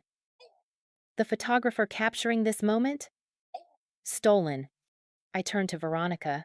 She's sobbing into Dylan's shoulder. Veronica, I know you didn't know, but you benefited. Your dream wedding was built on my stolen future. I look back at my parents. You told me at graduation that Veronica was the real success, that she earned everything herself. I pause. But I earned my Harvard degree with my own hands, paid for it with my own labor, survived 4 years on nothing but determination. My voice is strong now, powerful. Veronica's wedding was paid for with identity theft, with fraud, with crime. I look around the room. So tell me, I meet my mother's eyes. Who's the real success now? I drop the microphone. The feedback screech cuts through the silence. I walk toward the exit. Behind me, chaos erupts. Mom's voice, Elena, wait, please. She tries to follow me. Dad grabs her arm. Guests are on their feet, talking, shouting, phones everywhere. Dylan's mother approaches my parents' table. Her face is fury. You stole from your own daughter? Her voice carries. For this? Veronica's bridesmaids surround her. She's hysterical. 3 people are already walking out. Dad's colleagues from the law firm. Jess appears beside me, grabs my hand. Let's go. We're almost to the exit when I hear it. Elena. I turn. Uncle Mike, Dad's brother. He crosses the tent in 4 strides, pulls me into a hug. I'm proud of you, he says quietly. That took guts. Thank you, I whisper. Behind him, Aunt Clara is approaching my parents' table. Her face is steel. How could you? She says to Mom. How could you do that to her? Mom tries to respond, can't form words. Dad attempts damage control. This is a misunderstanding. A misunderstanding. Aunt Clara's voice rises. She has police reports, Robert. She has evidence. You stole from her. More guests are turning, staring. The venue coordinator appears, looks panicked. Everyone needs to. She doesn't know what to say. The DJ has stopped the music. Veronica is still sobbing. Dylan's father approaches my father. His face is cold. We need to talk. Monday. My office. Translation. You're in trouble. Dad's face crumbles. Jess tugs my arm. Elena, we need to go. I let her pull me toward the exit. Outside, the evening air is cool. The sun is setting, painting the sky orange and pink. Beautiful. We reach Jess's car. I collapse into the passenger seat. My hands are shaking now, adrenaline crashing. Oh my God, I say. Oh my God, I actually did it. You did it, Jess confirms. She starts the car. You absolutely fucking did it. My phone starts buzzing. Text after text. I glance at the screen. Unknown number. This is disgusting. Your parents should be ashamed. Cousin Mateo, holy shit, Elena. I'm recording everything. You're a legend. Aunt Clara, I believe you. I'm so sorry. This is unforgivable. Unknown number. That was the bravest thing I've ever seen. Mom, please call me. We can explain. This is all a misunderstanding. I turn off my phone. Jess drives. I stare out the window. How do you feel? She asks. I think about it. Free, I say finally, terrified, but free. That's good. Is it? Yes. We drive in silence for a while. Then my phone buzzes again, even turned off. The vibration is loud.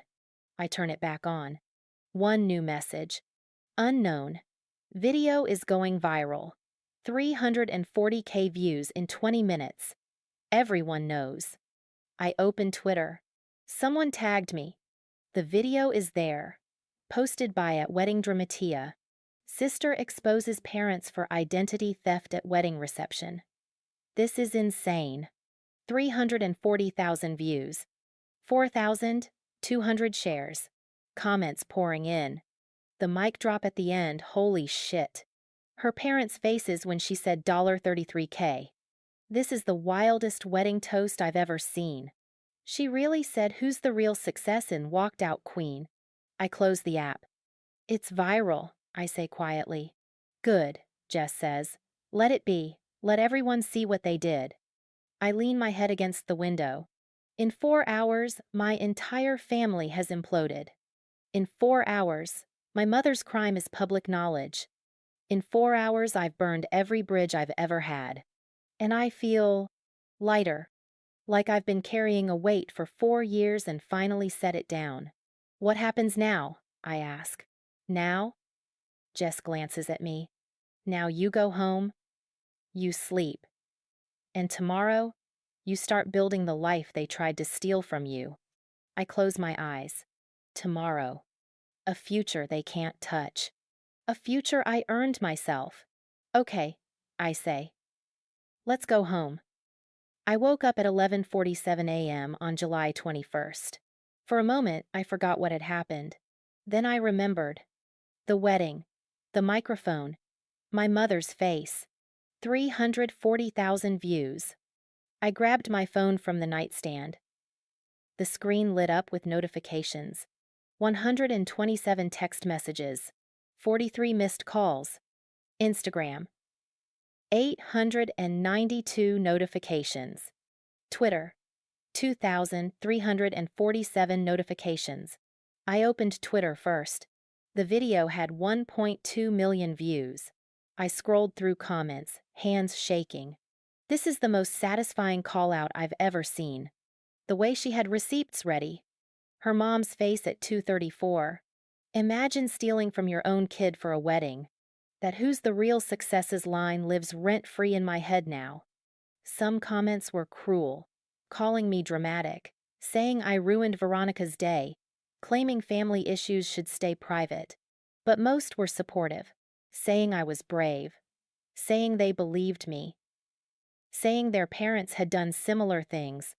I closed the app before I could spiral. Text messages next. Most were from numbers I didn't recognize, strangers who'd somehow found my contact information, but some were from family. Aunt Clara, 11:52 p.m. Elena, I'm so sorry. I had no idea. I believe you. Please call me when you're ready. Uncle Mike, 12:14 a.m. Your father called. I told him he's on his own. What he did is unforgivable. You have my full support. Cousin Mateo, 1:23 a.m. Dude. That was insane. I got the whole thing on video. Everyone's talking about it. You're a legend. Veronica, 2:47 a.m. I didn't know. I swear to God I didn't know. I'm so sorry, Elena. I'll pay you back. I promise. Please talk to me. I stared at Veronica's message for a long time. I believed her. She genuinely hadn't known. But that didn't erase the fact that her wedding, her perfect day, had been built on my stolen money. I didn't respond. Then I scrolled to the messages I'd been avoiding. Mom, 10:34 p.m. Elena, please call me. We need to talk. This is all a huge misunderstanding. Mom, 11:18 p.m. You're tearing this family apart. Why are you doing this? Mom, 12:03 a.m. I was trying to help you. You don't understand. Dad, 10:56 p.m. What you did tonight was cruel and unnecessary. We'll discuss this when you're ready to be rational. Dad, 1:34 a.m. You've made a terrible mistake. This will have consequences for all of us. I read the messages twice. Not once did either of them say I'm sorry. Not once did they acknowledge what they'd done. Just deflection, blame, threats. I deleted the thread and blocked both numbers. Then I called Detective Clarkson. She answered on the second ring. Miss Martinez, I was wondering when I'd hear from you. You saw the video? Everyone's seen the video. My captain showed it to me this morning. You made quite the statement. Is that going to hurt the case? No, she said. If anything, it helps. You went public with documented evidence. That shows you're not making this up for attention. You have proof and you're standing by it. The DA's office is moving forward as planned. Relief flooded through me. When will she be arrested? We're executing the warrant tomorrow, July 22nd. She'll be arraigned within 48 hours. Tomorrow. Will I have to be there? I asked. Not for the arrest, but you'll need to be present at the arraignment if you want to give a victim impact statement. I do. Then I'll let you know when it's scheduled. Miss Martinez. Detective Clarkson paused. What you did took courage. I know it doesn't feel like it right now, but you did the right thing. Thank you, I said. After I hung up, I sat in bed for a long time, phone in my lap. Tomorrow, my mother would be arrested. Because of me. I waited to feel guilty, but all I felt was tired. Linda Martinez was arrested on July 22nd at 9:14 a.m. I wasn't there, but Mateo was. He lived 3 blocks from my parents' house and happened to be driving by when 2 police cruisers pulled into their driveway. He texted me a photo. Mom in handcuffs, being led to a police car. Dad standing in the doorway, face pale. Mateo. Holy shit, it's really happening. I stared at the photo for 5 minutes. My mother, in handcuffs. I should have felt something. Vindication, satisfaction, justice. Instead, I felt hollow. The arraignment was scheduled for July 24th at Cambridge District Court. I wore the same navy dress I'd worn to the wedding. Jess came with me. We sat in the back of the courtroom while Linda Martinez, my mother, stood before a judge in an orange jumpsuit. The charges were read aloud. Identity theft under Massachusetts General Law Chapter 266. Section 37E larceny over $250 under Massachusetts General Law Chapter 266. Section 30. Wire fraud under 18 U.S.C. Section 1343. Mom's lawyer, an expensive defense attorney Dad must have hired, entered a plea of not guilty. The judge set bail at $10,000. Dad paid it that afternoon. Ada Jennifer Wu approached me after the hearing. We're offering a plea deal, she said. Your mother pleads guilty to identity theft and larceny. We drop the wire fraud charge. She gets 18 months probation, 200 hours community service, and full restitution $33,494 paid to you within 6 months. What about prison? I asked. With a plea deal, no prison time. If we go to trial and she's convicted on all charges, she could face up to 5 years. But trials are unpredictable. The plea guarantees you get your money back. I thought about it. Prison felt like too much, but probation felt like too little.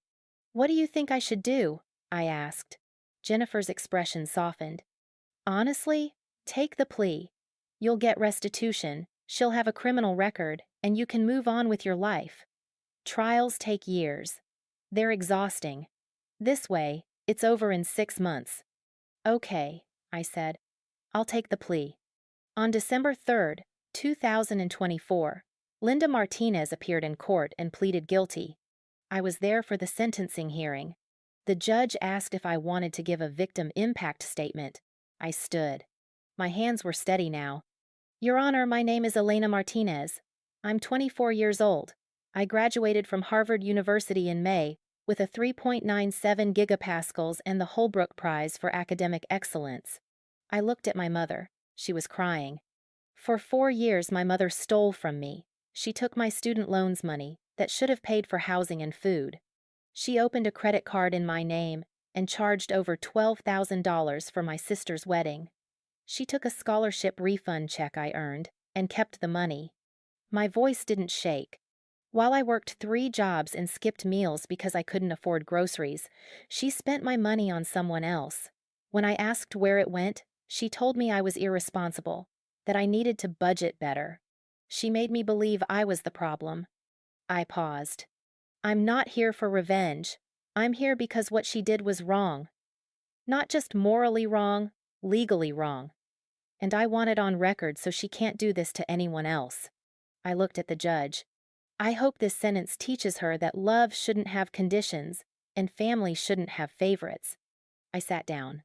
The judge sentenced Mom to 18 months probation, 200 hours of community service, and full restitution of $33,494.19 within 6 months. Mom's lawyer helped her stand. She turned to look at me. Our eyes met. She mouthed, I'm sorry. I looked away. The money came in 3 installments. $10,000 in January 2025. Direct deposit from Linda Martinez's account to mine. $10,000 in March.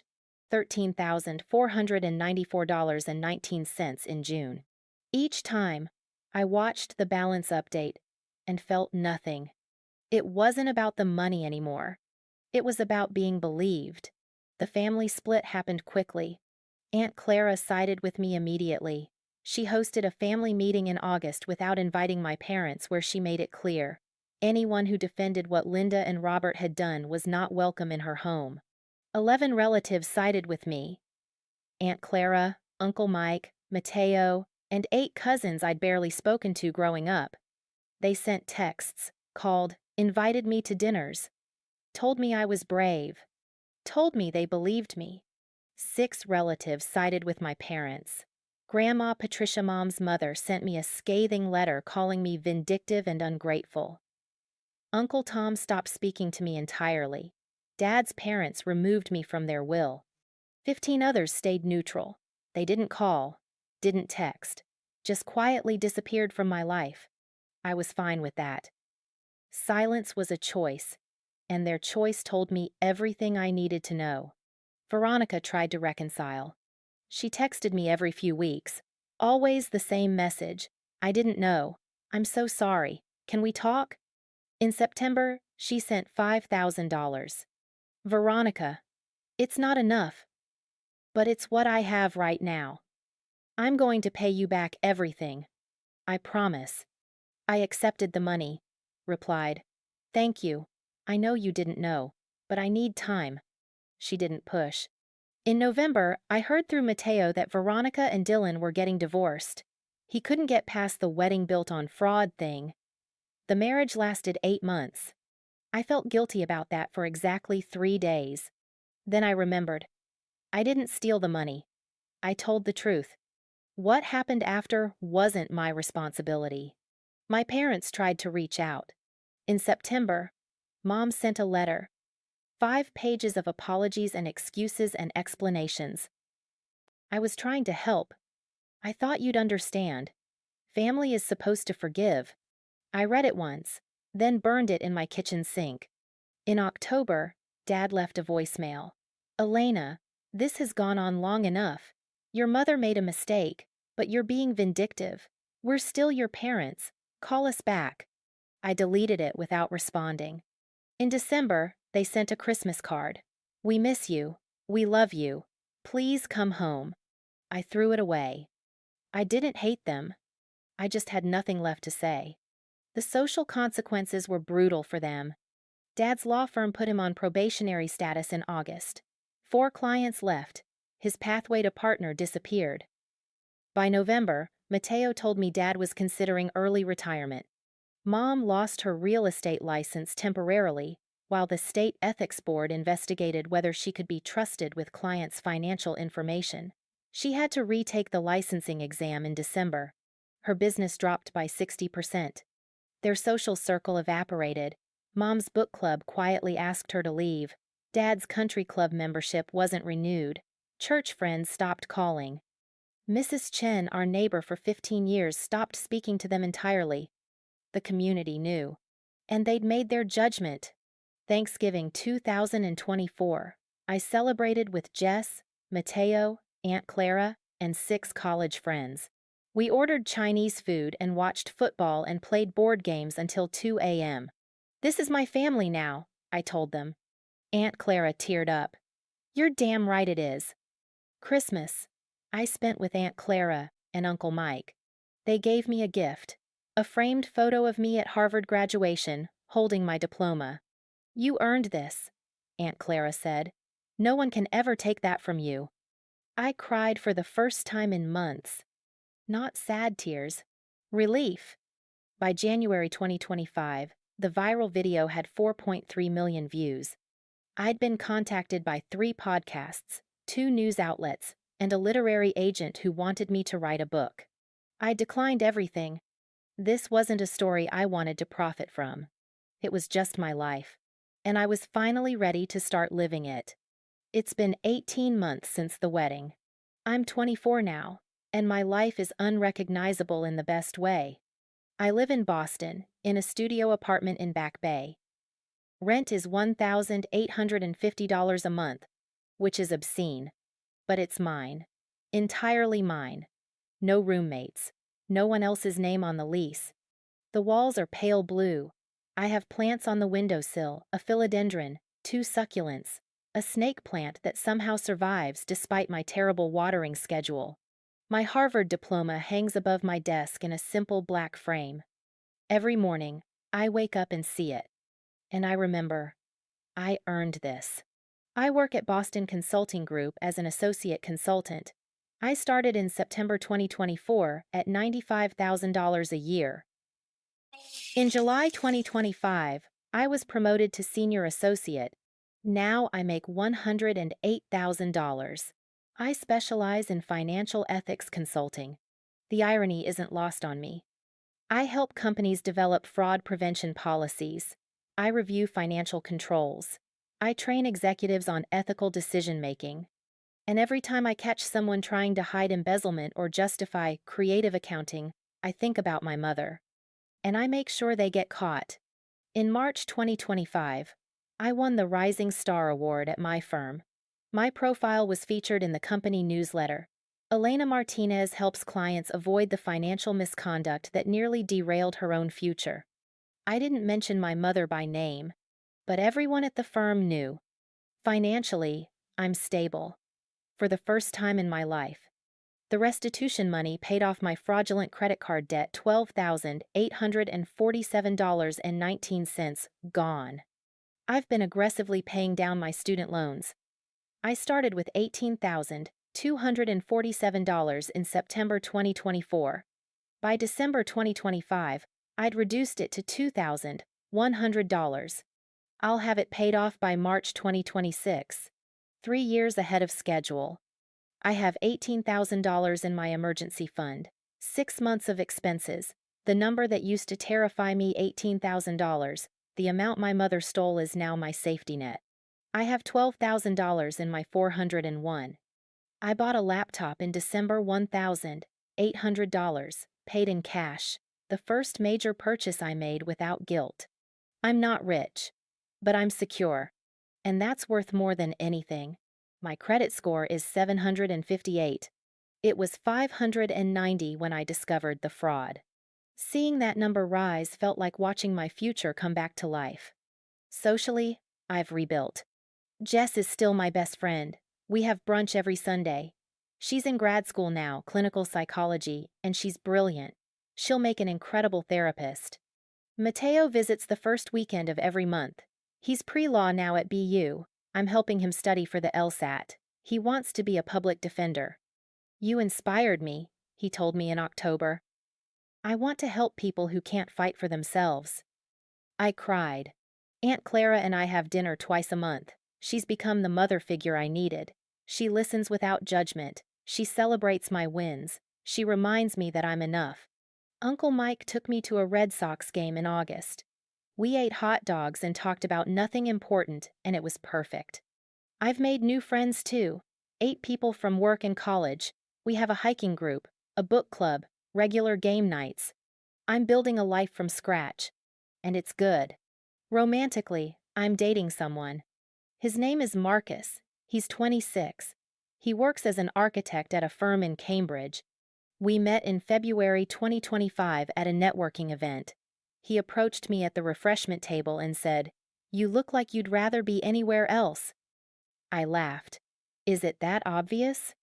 Completely. Want to get out of here and get actual food? We went to a Thai restaurant and talked for 3 hours.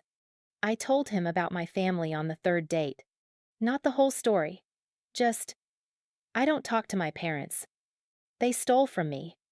It's complicated. Marcus didn't push. He just said, "That must have taken incredible strength. I'm not going anywhere." 6 months later, he's still here. He's kind, patient. He doesn't try to fix me. He just listens. Last month, he met Jess and Mateo. They approved.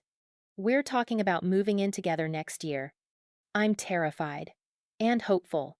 Mostly hopeful. Emotionally, I'm healing.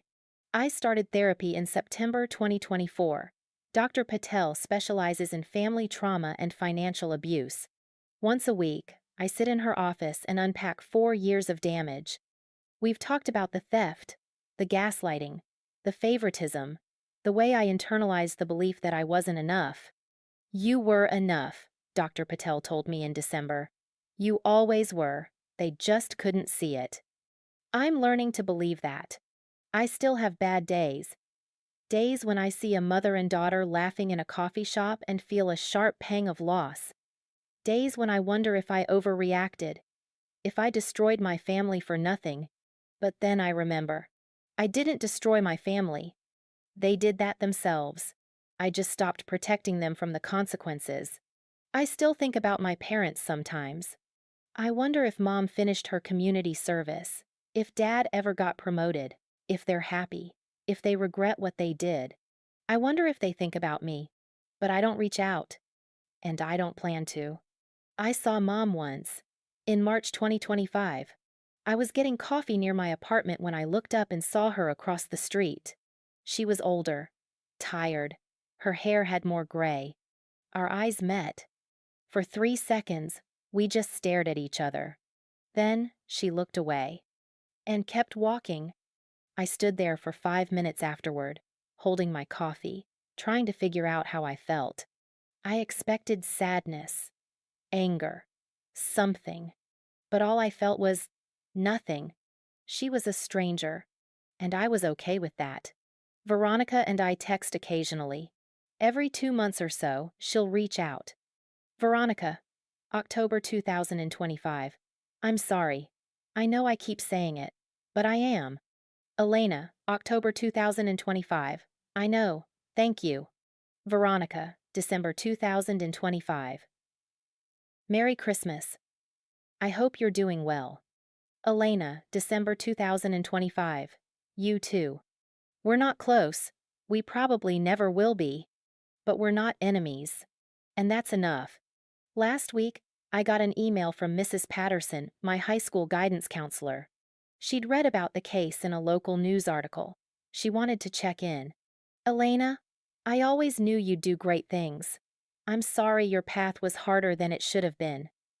But I'm proud of the woman you've become. You're exactly who I thought you'd be, strong, principled, and successful. On your own terms. I cried reading it. Then I framed it and put it on my desk, next to my Harvard diploma, reminders of who I am and who I've always been. People ask me sometimes if I regret exposing my parents at the wedding. The answer is no, not even a little, because staying silent almost killed me. For 4 years I swallowed their lies. I worked myself to exhaustion. I convinced myself that I was the problem. And it nearly destroyed me. Speaking up saved me. Yes, it was messy. Yes, it was public. Yes, it hurt people. But it was the truth. And I refuse to apologize for telling the truth. Some bridges are meant to burn. Some relationships are meant to end. And some families, blood families, aren't families at all. I've learned that family is a verb, not a noun. It's what you do, not who you're related to. Jess is family. Mateo is family. Aunt Clara and Uncle Mike are family. Marcus might be family someday. But Linda and Robert Martinez? They're just people I used to know. At my graduation, my parents told me, "Your sister's the real success." They were wrong. I graduated with honors. I built a career. I paid off my debt. I created a family from scratch. Veronica's wedding lasted 8 months. My success is still going. And the best part? I did it without them. I did it despite them. They took my money. They tried to take my dignity. But they couldn't take my future. Because my future was never theirs to steal. It's mine. I earned it. And no one can ever take that away. Last night, I stood at my apartment window, looking out at the Boston skyline. The city lights glittered like stars. My coffee was still warm in my hands. My phone buzzed. Jess, brunch tomorrow, 11 a.m.? Elena, wouldn't miss it. I smiled, set my coffee down, and looked at the framed photo on my desk one more time. Me at Harvard, holding my diploma. The girl who survived. The woman who thrived. I whispered to her, "We did it. We actually did it." And for the first time in 4 years, I meant it. My name is Elena Martinez. I'm 24 years old. I graduated from Harvard University with highest honors while my parents stole over $33,000 from me. I exposed them publicly. I reported them to the police. I watched my mother get arrested. And I don't regret any of it. Because some betrayals are unforgivable, and some truths have to be spoken, no matter the cost. If you're reading this and it sounds familiar, if your family has a golden child and a scapegoat, if your parents have stolen from you, if you've been told you're too sensitive or too dramatic, please know, you're not crazy. You deserve justice. And you don't owe your abusers forgiveness. Family isn't about blood. It's about who shows up. And the people who stole from me financially, emotionally, spiritually, they stopped being family the moment they chose someone else over me. I am enough. I always was. And if you're in this situation, so are you. Thank you for listening to my story. This is Achiever Betrayed,